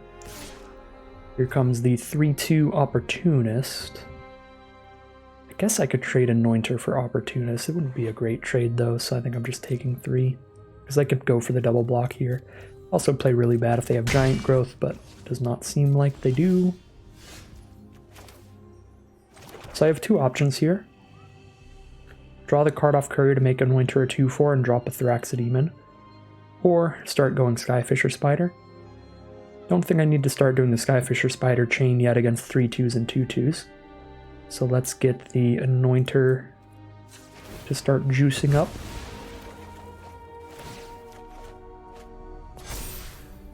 And play a 2/2 to trade into Opportunist. That seems fine by me. Could play it really safe and just hold Anointer back. But I like putting some pressure on my opponent's life total when I know that I'm going to have potentially 3 Skyfisher Spiders coming up.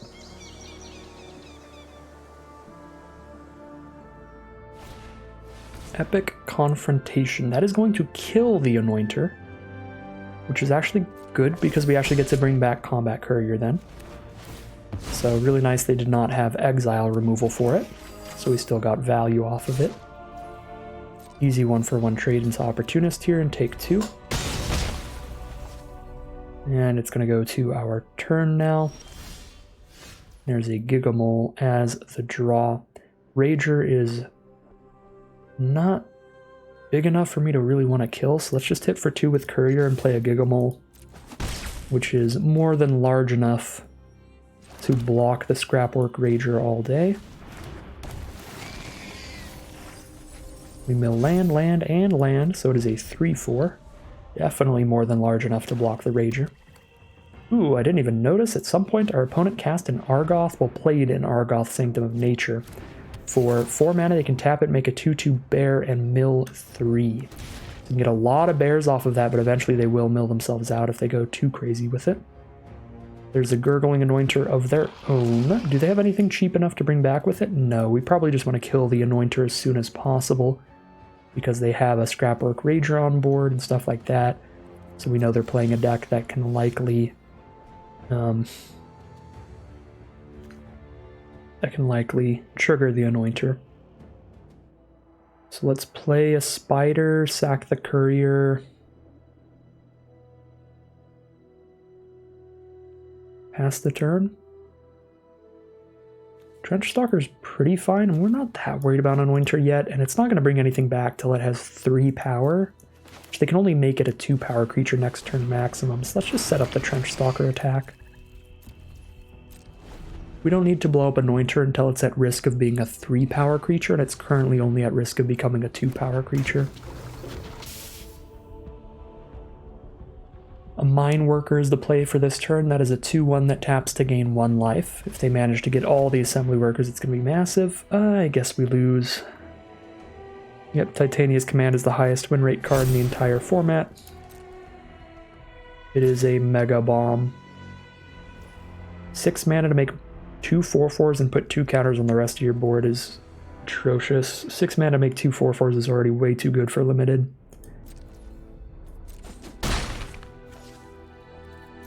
Game's technically not over, and it is a massive achievement to defeat a Titania's Command, so we'll do our best here. Quite unlikely, though.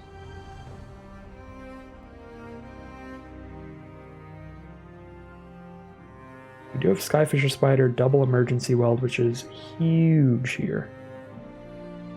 A 4/5 body to block 4/4s. Okay. So we need to Skyfisher Spider away the Anointer, most likely. But then they get the Opportunist back. This is so unlikely. Get anywhere close to a win.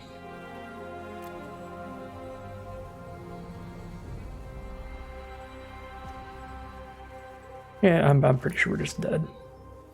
We're gonna have 3 blockers total. Take 8 next turn. Yep, Titania's Command is just straight unbeatable. I was snuffing some hopium for a second there, but there's no way. I don't actually think killing Anointer is the right pick here, because then they get another creature back and I take 11 instead of 8. I think I have to just kill their 4/5 right now. Actually, under so much pressure, I kind of need to Emergency Weld the Courier back and just drop it for more blockers. I can stack up a 3/4 plus a 1/1 to kill another 4/4 that's attacking me. Actually, maybe it's pick up Anointer here. It's definitely putting another 1/1 on this board so that I can stack up 3/4 and 1/1 as a block. I think it actually might be Anointer. Because if I can get Anointer to 2/4, I can block their Anointer all day long.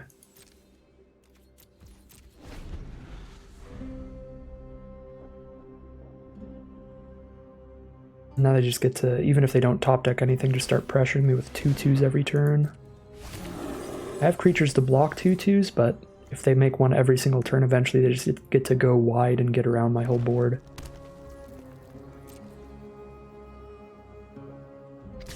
Attack with only the Anointer, alright. Still sort of barely in it here.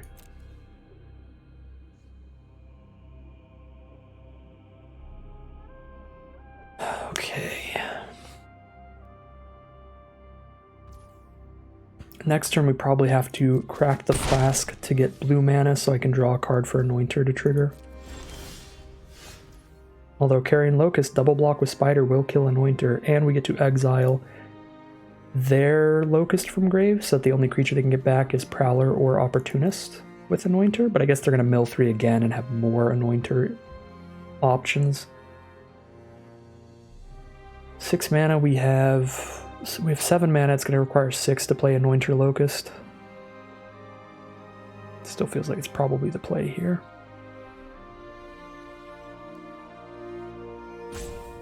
Yeah, exile their Flyer from grave.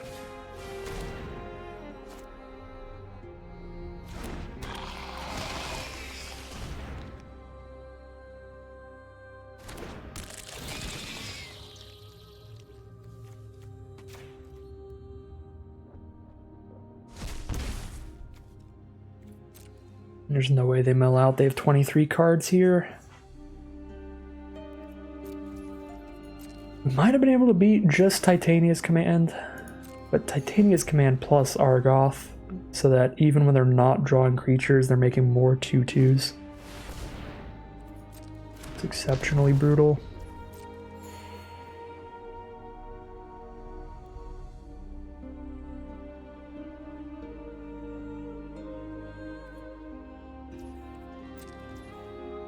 No attacks now that we've got the Anointer locked off from attacking us. So we are on the Combat Courier turn here, which means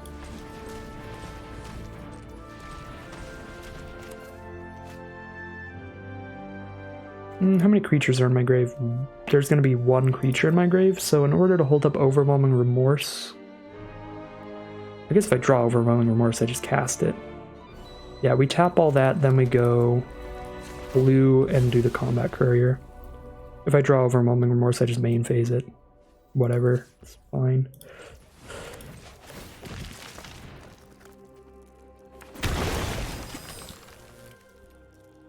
Oh, we want to go green on Courier. The only green card we can draw is Skyfisher Spider, and we're only going to play one.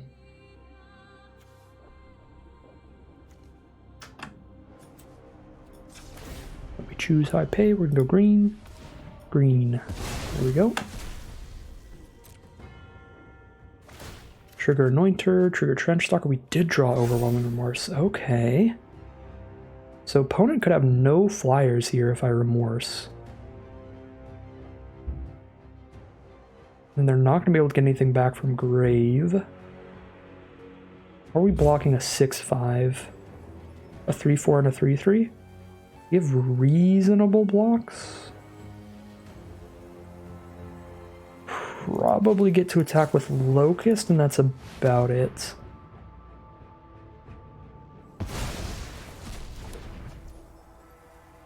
I could send in Trench Stalker to gain some life, but that's like my best blocker.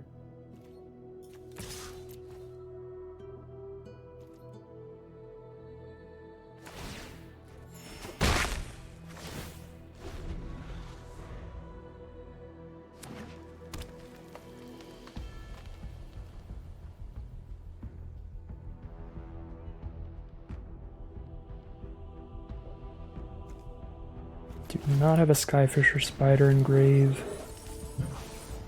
We're down to 18 cards now. They've milled double Rust Goliath. If they have Graveyard Recursion, we're so dead.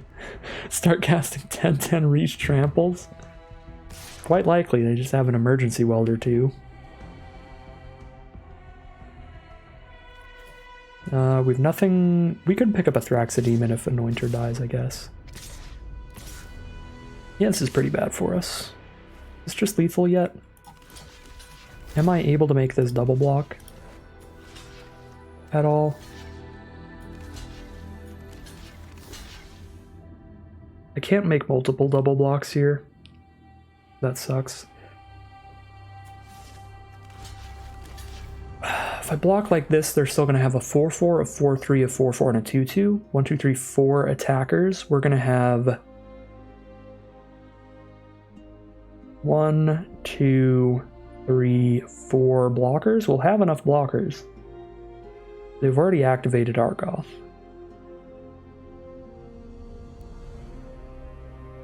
I'll be at 1 life, but still.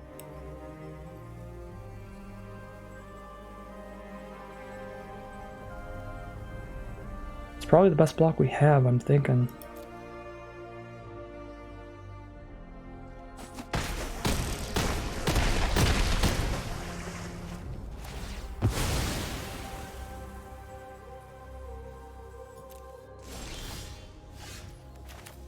Now we can weld the spider since they chose to kill that one. Which means we do the combo and sack the 1/1 here.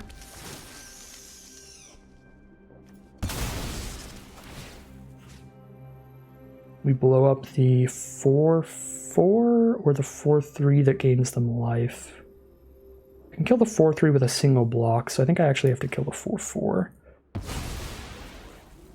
Okay, we need to leave 4 blockers up because if they hit an Unearth card with Argoth, they can just kill us with it. So because we need to leave 4 blockers up, we just hit with one thing as hard as we can. Probably Locust, it's the worst blocker we have.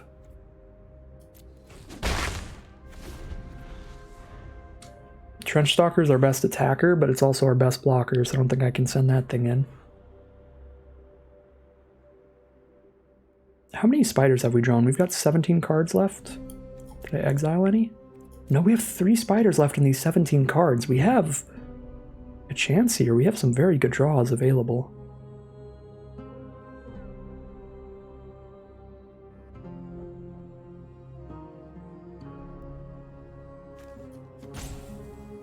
We have Corrupt still. Corrupt is massive. Another Overwhelming Remorse. We have 3 spiders and an Overwhelming Remorse. 1 more Emergency Weld, though. Another Combat Courier to trigger Trench Stalker.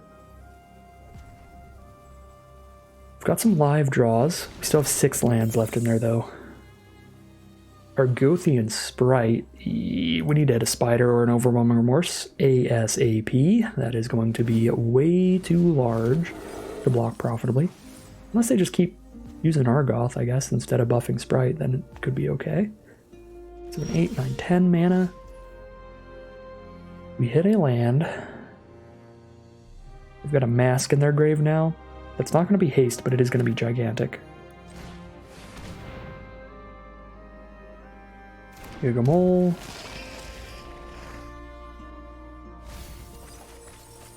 Scrapwork Rager, Gnawing Vermin. I can mill my opponent too here. Because I can't play Scrapwork Rager anyway. I literally die if I cast Scrapwork Rager.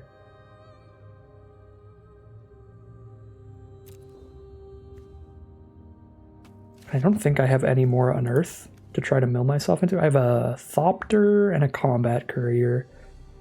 I don't think those are worth the self-mill here. I mean, even if I mill myself, I have 11 turns left, so...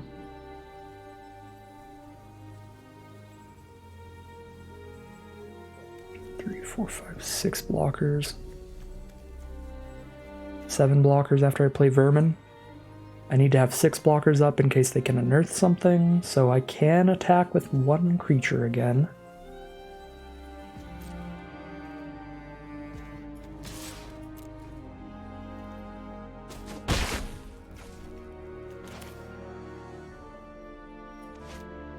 This is kind of dumb, but I'm considering just speeding up the potential mill plan.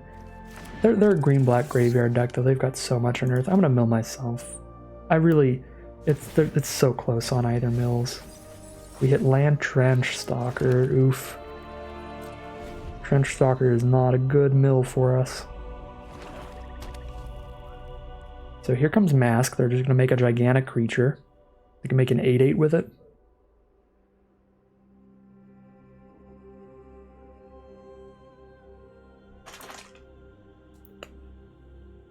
Whatever happens from this point on, I would like to remind you all, this is the game that we got Titania's Commanded with 3 other creatures on board.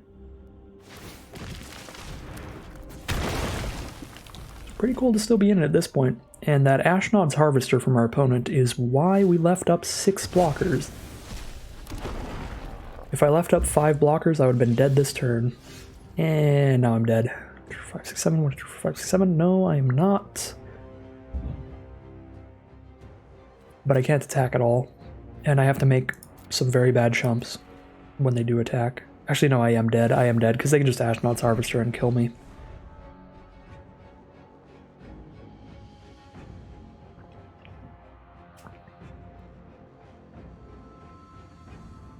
Just unearth Ashnod's Harvester, and you've got the win. I did keep this land in hand, though, so they can't just, like, know that I am 100% dead here. So there is a tiny, tiny, tiny chance, not that likely, that they play around instant speed removal in my hand and don't attack all. If I did have another Overwhelming Remorse, it would have been an incredible draw here, because then I could make this attack really bad for them. Let's imagine the world where I drew Overwhelming Remorse here and see if I could have won this game. So if we're in the Overwhelming Remorse universe, I'm just going to make that block because I'm dead here anyway. if we are in Overwhelming Remorse universe, we block there. We block there. And there. And there. 5, 6, 7, 8. They can only buff Sprite once, so it's essentially a 4/4, so we block there. We block there and there. This -1/-1's that. Oh my god, we would win the game if we had Overwhelming Remorse. Because we could exile Scrapwork Rager, take 0 damage this turn. We kill that, and that, and that, and that, and that, and that. We kill every single creature on their board and exile Rager. And I'm left with a 2/4, a 3/4, a 2/3, a 4/5. I have 4 creatures left. They have 1/2/2 after they Argoth. Brutal. Oh, imagine we drew Overwhelming Remorse there.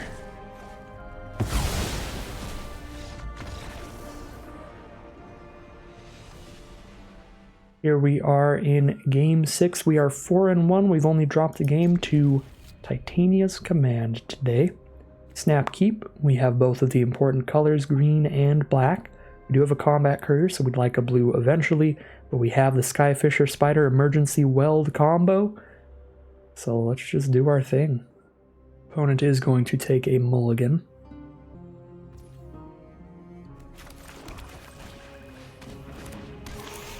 Drop a Combat Courier and pass the turn.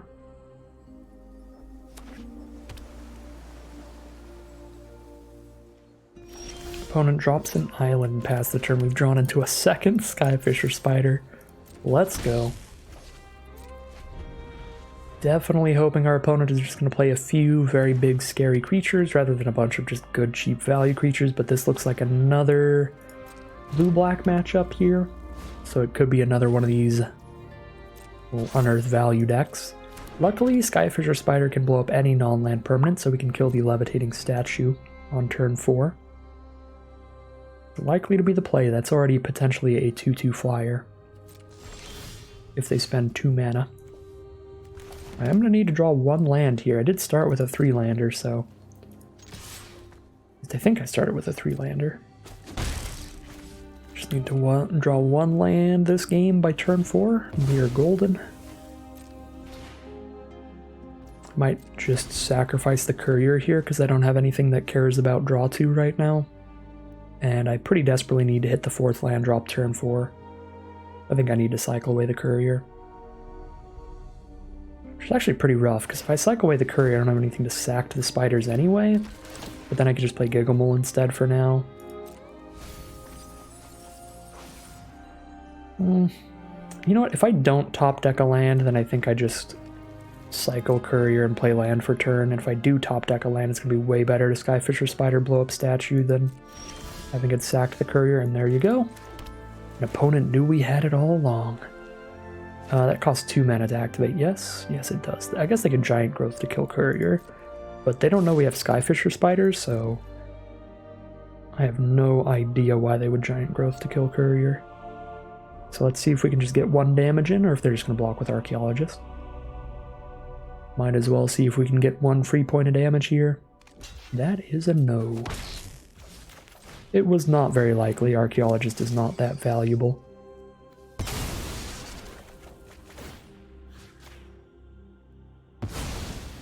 They had to just do some math there and think, is it worth trading Archaeologist into a combat trick if my opponent has a combat trick? The answer is definitely yes. I would be monumentally happy any game my opponent traded a combat trick into my 0/3. So our opponent has a Mightstone's animation that they drew off the Archaeologist, so they can turn one of their artifacts into a 4/4 and draw a card. Now they're playing an Energy Refractor. That's a good artifact to target with the Mightstone's animation.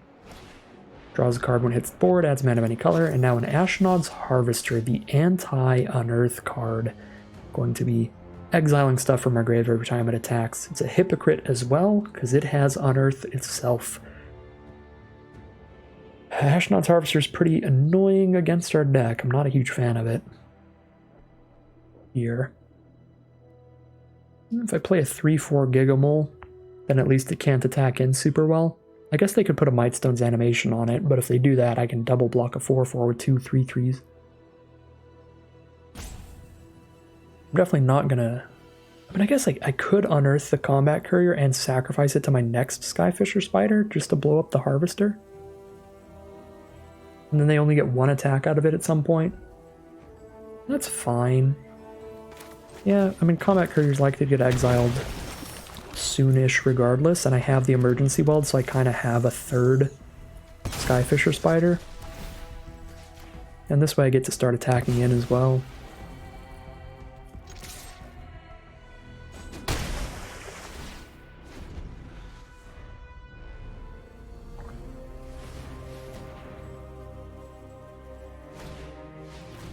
Another Archaeologist from our opponent. They're going to mill 3, pick up a non-creature non-land. Oh my god, I hope they don't have Graveyard Recursion, because they just milled a Phyrexian Flesh Gorger.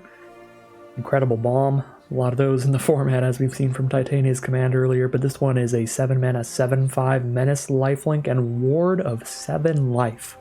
So in order to target it, I'd have to pay 7 life. Card is busted. Luckily, we are like the 5,000 copies of Skyfisher Spider deck, so we could kill it. We just have to pay a lot of life to do so. So we have not played the Mightstone animation yet. I guess we're just still attacking with spiders. We'll play Gigamole now. Just sending in all the creepiest of crawlies. Opponent makes a block with Archaeologist, takes 3 down to 12. Let's drop a Ravenous Gigamole. See what toys we get to play around with now. Another Skyfisher Spider versus Trench Stalker, Carrion Locust. All 3 of those actually quite nice pickups. If I had the 3 for the Locust immediately, I'd just play it, get rid of Harvester, but since I don't, I think I'm just going to pick up another Spider. I could weld back the Locust here. And just have access to both of these cards, and then I can Locust away their Gorger. That might have been better here. Just pop the Emergency Weld immediately instead of holding it for the Emergency Weld Skyfisher Spider combo.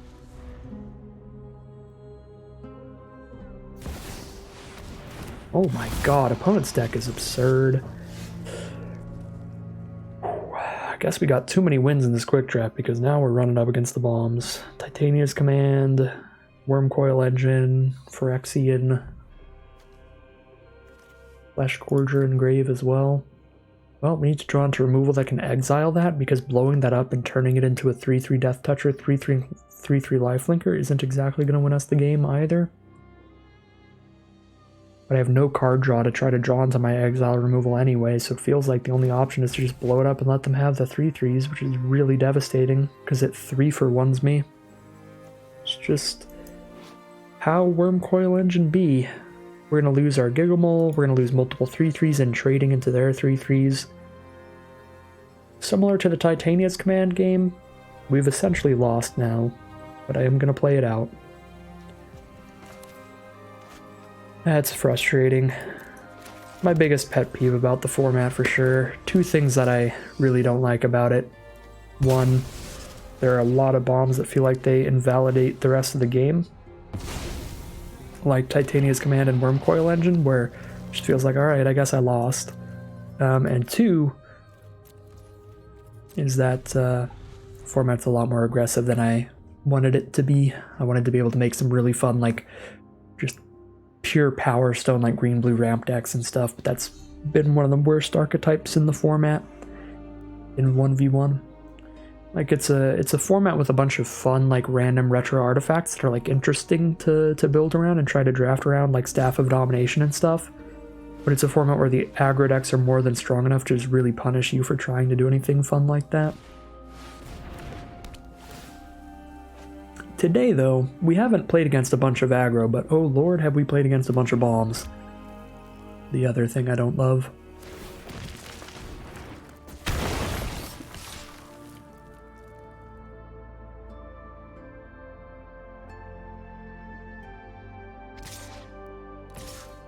Yep.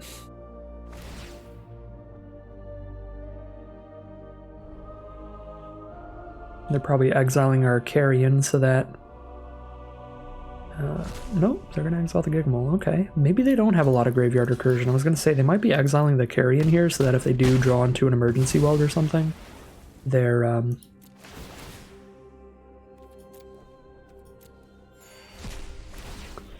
Wormcoil Engine will still be in the graveyard.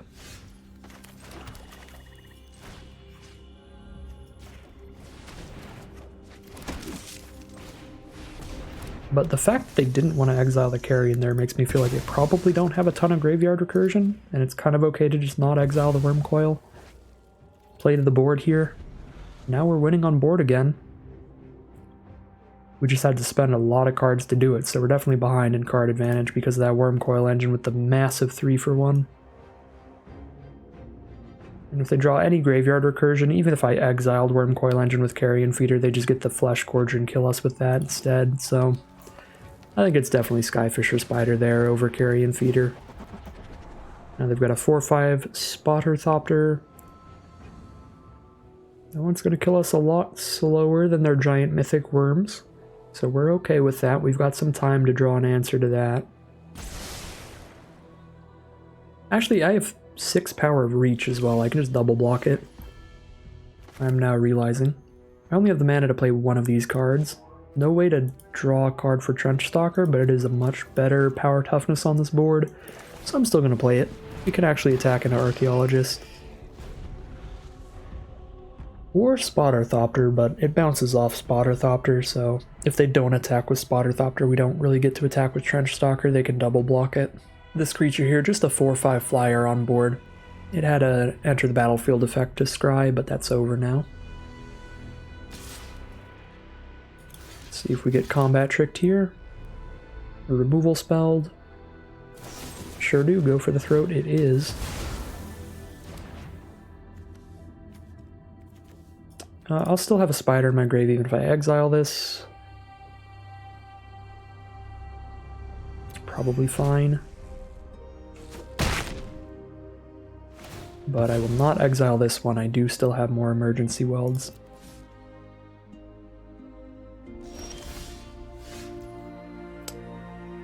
As soon as I hit one more swamp, that is an answer to the Spotter Thopter, so Corrupt is a nice draw. Let's go Gigamole here, though.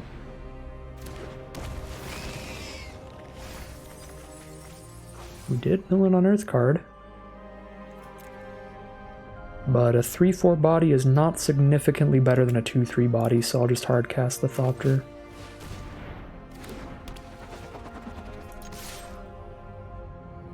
Sad to mill the Overwhelming Remorse, but it is what it is. It's gonna happen sometimes.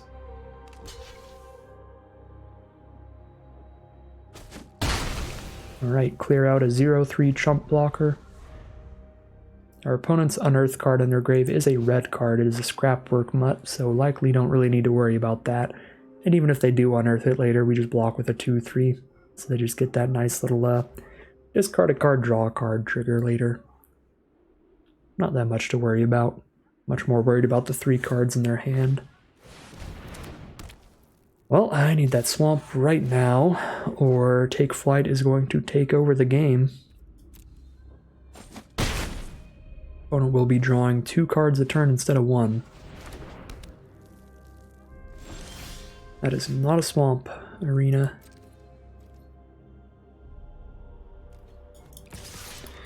Well, Take Flight has paid for its mana cost because they are going to draw at least 2 cards off of it now. To get any farther with it, gonna snowball too far in card advantage to compete with. Draw the red source out of the Chromatic Star to unearth the Scrapwork Mutt, to discard another land here and draw a card most likely. That is how they're going to play it, discard an island to draw a card. Take another 5 in the sky, block the Mutt. If they want to spend a combat trick to kill a Gigamole, that's a-okay. They do not. They'll take 5 in the sky, they draw another card from Take Flight. There is a Boulder Branch Golem, which gains them a ton of life and puts the largest creature on the ground here. So now they can block all day, but I did hit the Corrupt Mana to get rid of the Spotter Thopter. And I can just keep chipping in the sky. And things are not even. Our opponent is far ahead in card advantage, so despite our life total lead, I do think our opponent is still pretty far in the lead this game. We've got the blockers to double block the golem, but if they have any tricks or instant speed removal spells, they can ruin that double block, and I don't think they're making that attack if they don't have those tricks, so I am not going to block.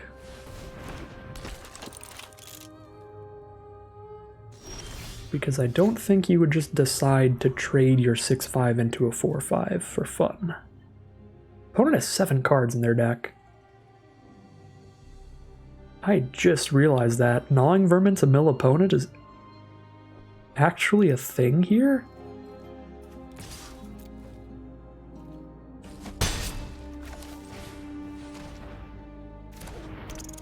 I'm gonna mill some kind of obnoxiously good Unearth card. Nope. Forest Gaia's Gift, alright. They have 4 cards left. They have 5 turns to kill us then. They can try to kill us this turn or any of the next 4 turns. They hit their mountain for the Scrapwork Mutts. You have Excavation Explosion. Steel Seeker, please choose to mill your card or draw the land. Okay, they're not going to, which does make a lot of sense. Let's see what trick they have here. I'm gonna lose both these cards either way, pretty much. Gaia's Gift? Yikes. This is actually pretty fine. Because, if I had... obviously I can't target it because it's hexproof and it's indestructible this turn anyway, so it wouldn't have mattered if I could -1/-1 it. Because it would technically be a 5 toughness creature with 5 damage on it. What I was going to say is the double block actually worked out fine for me there, because I would very much die to Gaia's Gift if I just kept trying to just make chump blocks, you know? Oh my god, Gurgling Anointer can bring back Gnawing Vermin after it chump blocks here? Gurgling Anointer's such a beautiful draw. But yeah, getting the Gaia's Gift out of the way was sweet there, because then I would have just went for like a 1/1 chump block on the 7/6 at some point, and oops, trample over for lethal, and then I'd be like, oh, I guess I'm dead. So getting the trample trick out of the way is nice. Yeah, if they attack in here, we block with Anointer, pick up Vermin, and mill them too. We might actually get a mill victory off of Gnawing Vermin this game. I would be super happy. After losing to Titania's Command, it would be pretty sweet to beat the Wormcoil Engine deck. My opponent has like a full playset of Gaia's Gift, I guess we're probably dead, but... about it. Unless they can shuffle their graveyard back in, they've got 1 card left now. Giant Cindermaw, can't gain life. Alright, full blocking mode. Final turn to kill me. Stop the maximum amount of damage would be to block this way.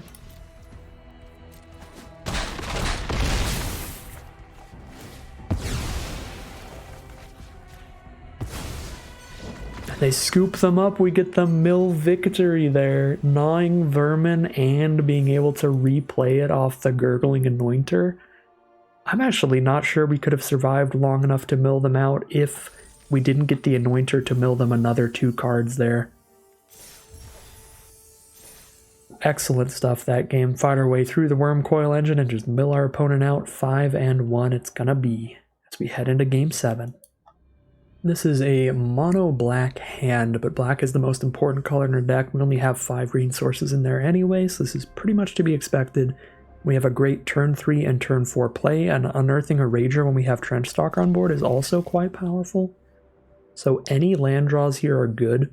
Obviously Forest is the draw is incredible, because then we have access to the Spider, but even just 3 swamps and these 3 cards would be a reasonable 6-card hand to keep.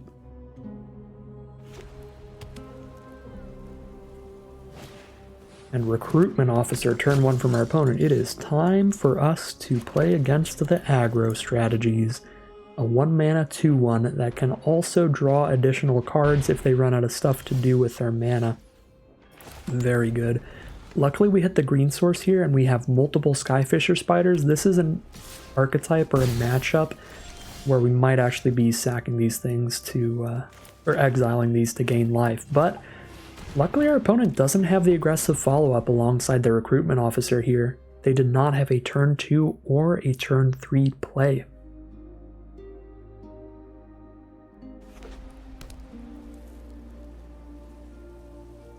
So they had the scary start initially, but then no follow-up, so I'll take it. Let's go ahead and get in for 2 and then blow up the Scrap Trawler here before they get any value off of it. That card is going to allow them to return other artifacts from their graveyard to hand as their current artifacts die. And this way we have the biggest creature on board. We have a 3 toughness creature, and their biggest creature is 2 power. And when we have 6 mana, we'll have the Unearth into Skyfisher Spider synergy at the ready, where we get to destroy something with Skyfisher Spider without even really having to sacrifice anything. Static Net's pretty good here. It's going to exile the Skyfisher Spiders so we don't get to recur it with an emergency weld. Luckily for us, we do have another Skyfisher Spider as a backup, but again, I'm going to wait till I have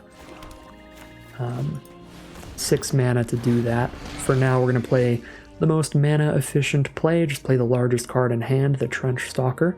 It's got a really good setup alongside it as well. We have Combat Courier and Scrapwork Rager as ways to trigger this to gain a bunch of life.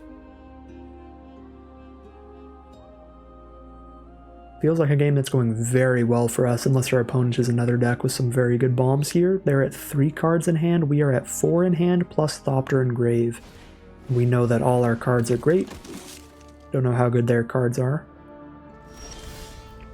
And there we go, we are at 6 mana, which means we can definitely Thopter plus Spider here, which seems like quite a solid play.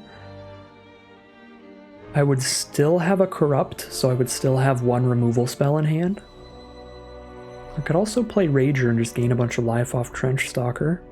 Not that worried about their aggro right now. We could do that and play a Combat Courier for the turn. But I think I want to just play to the board here.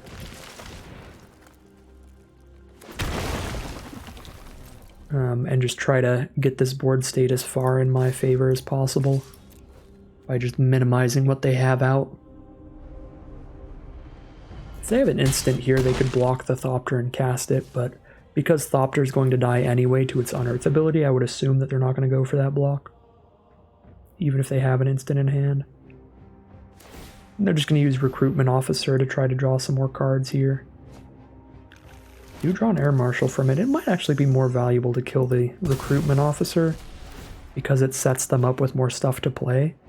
And Skyfisher Spider's got reach, so we can block the Wing Commando just as well as we can block the Recruitment Officer. The Commando's got Prowess, so if they cast 1 non-creature spell, it will be a 3/3, but that's still a trade for Spider. Ooh, Argivian Avenger? Well, I kind of need to draw another swamp now, because Argivian Avenger can turn into a 4/4 flyer.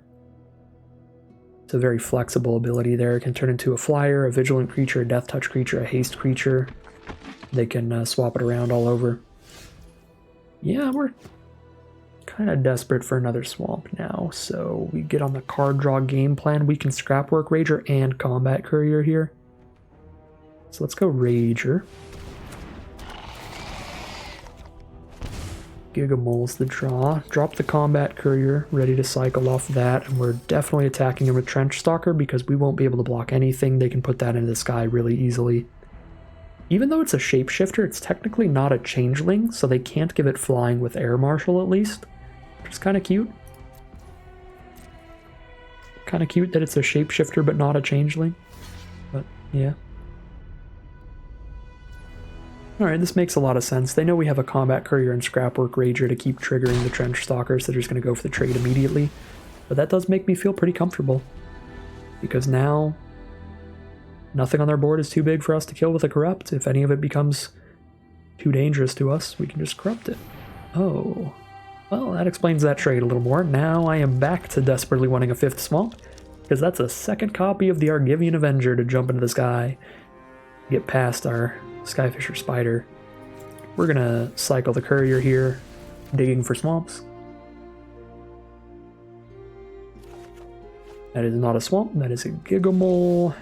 An emergency weld is not a swamp either, but we'll get us a trench stalker back, or let us do the Skyfisher combo. It would be tremendously risky to attack with the Skyfisher Spider and just hope they kill it, because if they don't, I do not have a blocker for any of their flyers next turn.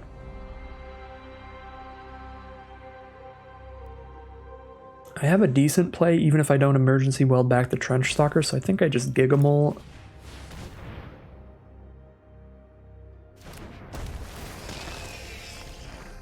We'll probably draw a combat courier card here as well. Oh, definitely if we have 2 of them. I want to just put one in my hand. Another board state where a 2-3 beats both of these unless they're prowessing, so a 3-4 is again not that much better, so we'll just take that into hand, but I'm just going to cycle this one rather than playing that right now.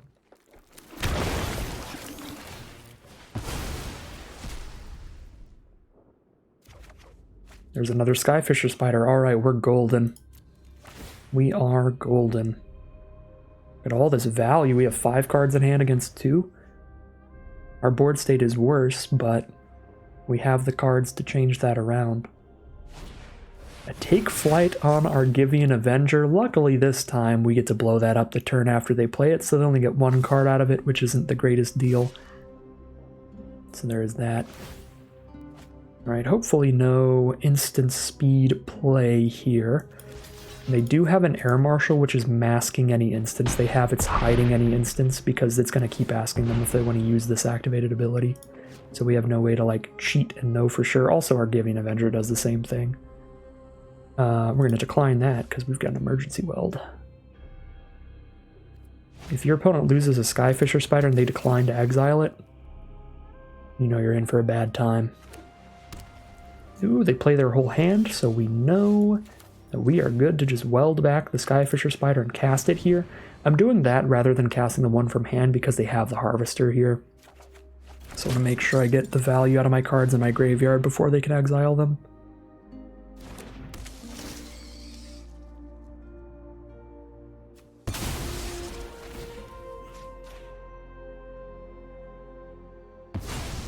Oh, I could actually have blown up the static net and then sacked the Gigamole and blown up the other thing. Ooh. I want to do that. I'm going to do that with my next Skyfisher Spider. We're definitely blowing up the static net.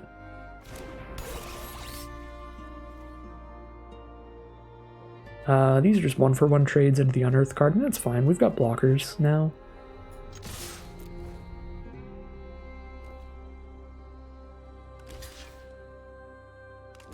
Trade for both, and they're going to bring back Harvester and exile my Rager from grave.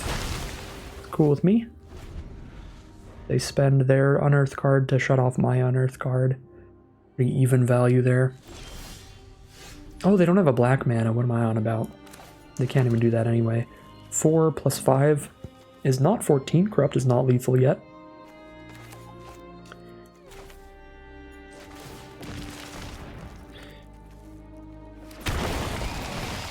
Get this Rager out, draw a card.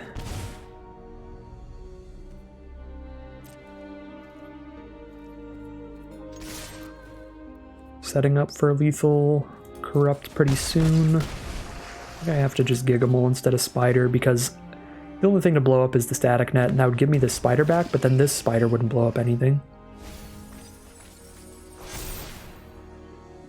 It's not even that phenomenal. And we have plenty of sacrificial fodder even without the Unearth card. We can just sack the Courier to Skyfisher Spider number 2. Or I guess number 3. This one's number 2. Number 1 got exiled.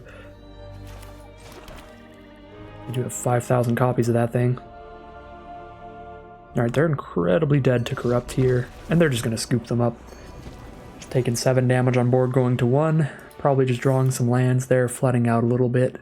We are going to be 6 wins and 1 loss under our belt in this quick draft, 1 victory away from a 7-win run, getting the maximum value out of the quick draft, getting 950 gems and 2 packs out of the 750 gem event, although I did pay with 5,000 gold instead. Mana has been beautiful today. Another 3-color opening hand. Our opponent is on the play though with their own combat courier. This hand's looking even better now. We have the Skyfisher Spider and an Overwhelming Remorse for some interaction. We haven't drawn a lot of Overwhelming Remorses today, but I guess we only have half of as many of those as we have Skyfisher Spiders. Speak of the devil, there's the second Skyfisher Spider. Courier for courier trade. They play any combat trick, we just sack courier. Right. Here's a Thraxodemon. Just curving out, playing the biggest creature that we can each turn. And a 3rd Path Iconoclast. That is the removal target right there. We can't kill it till turn 4, but we are going to kill the ever-loving poop out of that card. Just going to take all the damage. We'll play a courier so they still can't attack in with Iconoclast. Not that worried about them attacking with courier for 1 damage. But yeah, next turn, start the Skyfishers. Ooh, Levitating Statue. That's another card I would like to kill. Probably more important to kill the Iconoclast first, though. Right, pass turn.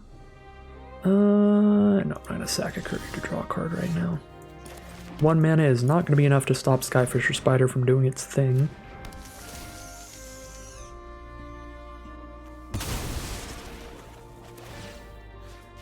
Iconoclast and Levitating Statue are both pretty big deals. I'm actually not 100% sure which is better to kill, but I'm fairly certain it's Iconoclast. Ooh, Machine Over Matter, 1 mana, return it to your hand. Yikes. This game is going pretty poorly. Track seem to trade into 2 1/1s. No longer do I have good attacks. I have good blocks against 1/1s, but they can stack up multi-blocks real easily. Ooh, Mightstone's animation on the Levitating Statue. Well, very clear, very simple target for Skyfisher Spider now.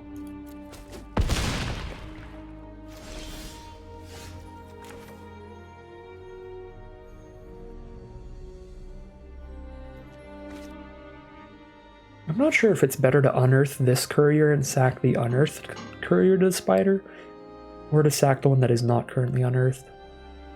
Our opponent's blue-red, so they shouldn't have any graveyard hate. I don't think it really matters. I don't think there's that much more value in the non-unearthed courier, because it's never attacking in or blocking well against all of these 1/1s. But it is probably a tiny bit more valuable, so we'll sack the unearthed one.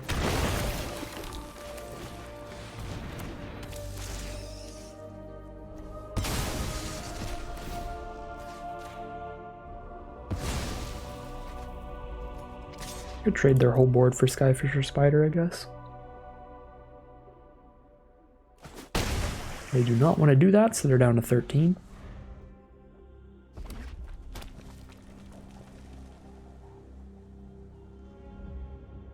I'd say most unearthed creatures, it would pretty clearly be like, you obviously unearth one and then sack it, but with Courier it's like, it draws a card when it's unearthed, or it draws a card when it's not unearthed, so it's like pretty equivalently valuable. Other unearthed cards where it's like, I could sacrifice my 2/1 flyer, or my 2/1 flyer that exiles itself at end of turn. It's like, well, obviously sack the one that exiles itself. How aggressive am I here? If I use this Remorse, I have nothing left. Probably sack Courier, then use Remorse. Makes pretty good use of my mana, and the Courier's never attacking in anyway. I think I am getting real aggressive here, especially if I can hit 1 non-land card off Courier. It's all lands. They have 2 blockers, though. They could double block Drax, even take 6. I'm just letting them have this 3rd Path Iconoclast, but like pressuring this life total here, we put them down a lot. They're down to 7 now. Maybe we get to actually remember the Elsewhere Flask Corrupt combo this game and try to win the game off that. Ew, Soul Guide Lantern by Combat Courier, that's rough. The blue-red deck, we can't really play around Graveyard Hate in a blue-red deck. If they were in black, then we could be like, ooh, they'll probably have like some Carrying Locusts or something, but...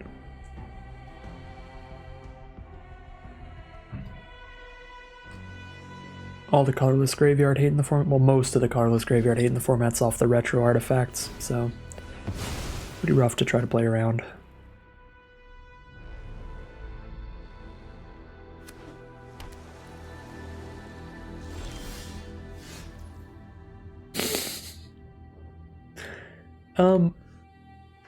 I'm pretty sure they're just gonna double block and kill one spider no matter what I do, so I don't think that I play a spider, sack a spider here. Right, because in order to kill a spider they have to double block anyway, in which I killed both creatures instead of just one of them. I'm just gonna hard cast a spider without sacking anything. Just because I need more 3/3s here to close out the game.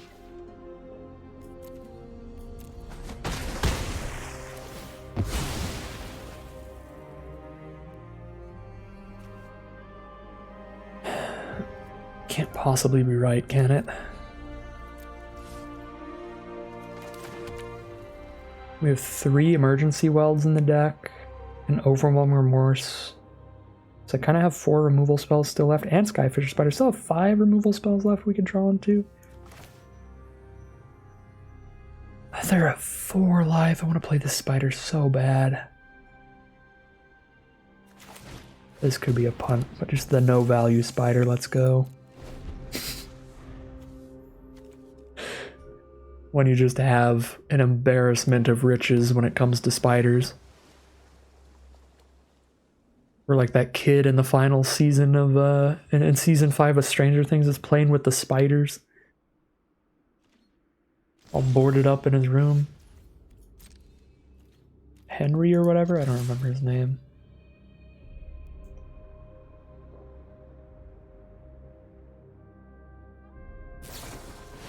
Alright. One just gets to slow us down here. They are down to 1. Opponent's got a shot here. I mean, we've just got lands.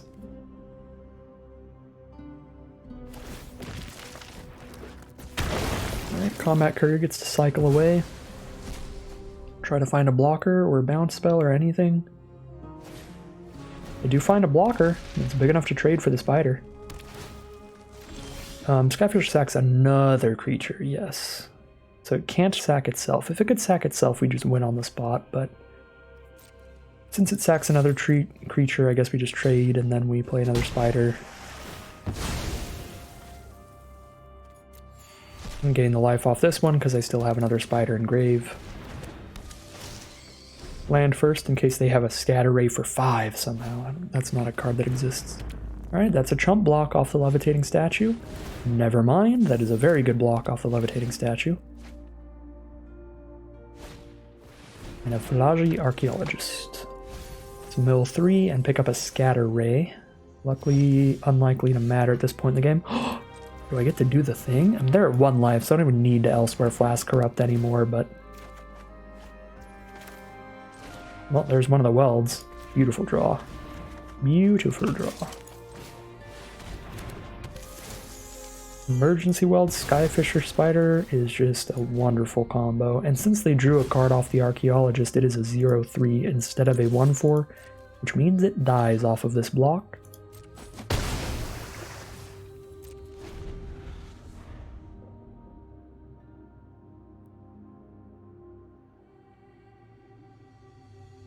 Alright, pretty flavorful,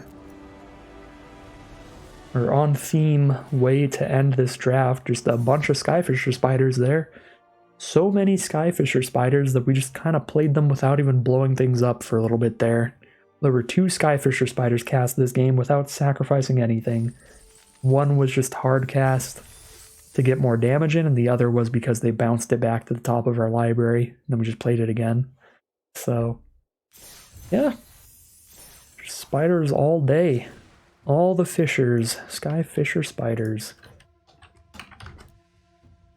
really nice deck here, really fun deck here.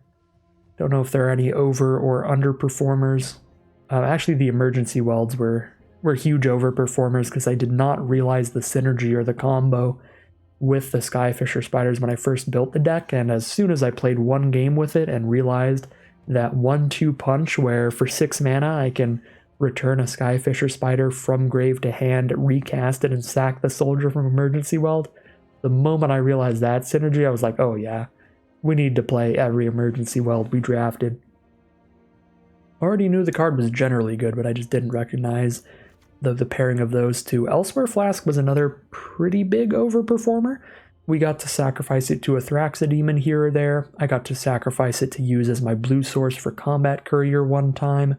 And I had a game where it should have played way better than it did, but I just sort of forgot about its existence, where we could have won the game off of a Corrupt with the Elsewhere Flask, but I missed that.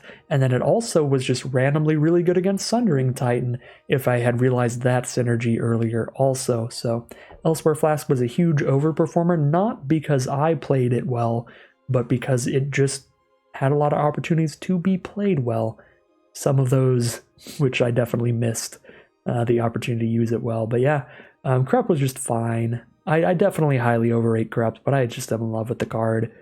I wouldn't recommend drafting Corrupt nearly as highly as I do. But Overwhelming Remorse, take it all day. Skyfisher Spiders all day. Pretty much all of the gold signpost uncommons are incredible in the format. So if you're pretty new in the format, the easiest thing to learn from this draft video is that the gold uncommons, pretty much all of them, are very, very strong. We played against some third path iconoclasts that did some really good work. We played with our Skyfisher Spiders that were excellent. The cards that we ended up cutting, the Evangel of Synthesises, I think these are also really, really nice in that blue-black synergy deck. Just a lot of very, very good gold uncommons in the format. The white-black one reanimates a card with mana value 3 or less from your grave and gives your whole board +1/+0. That's so good in white-black aggressive strategies. So it's kind of the biggest takeaway here. It's the biggest key piece of the deck, a full playset of Skyfisher Spider. We've got more copies of this than anything else in the deck.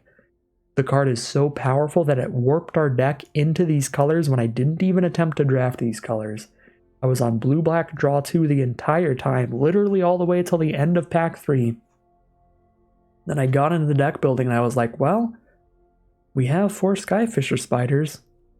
We might as well play them. So that is the big takeaway for new drafters in the set, is definitely the signpost uncommons are very good in the format. Another takeaway is definitely play to the board in this format.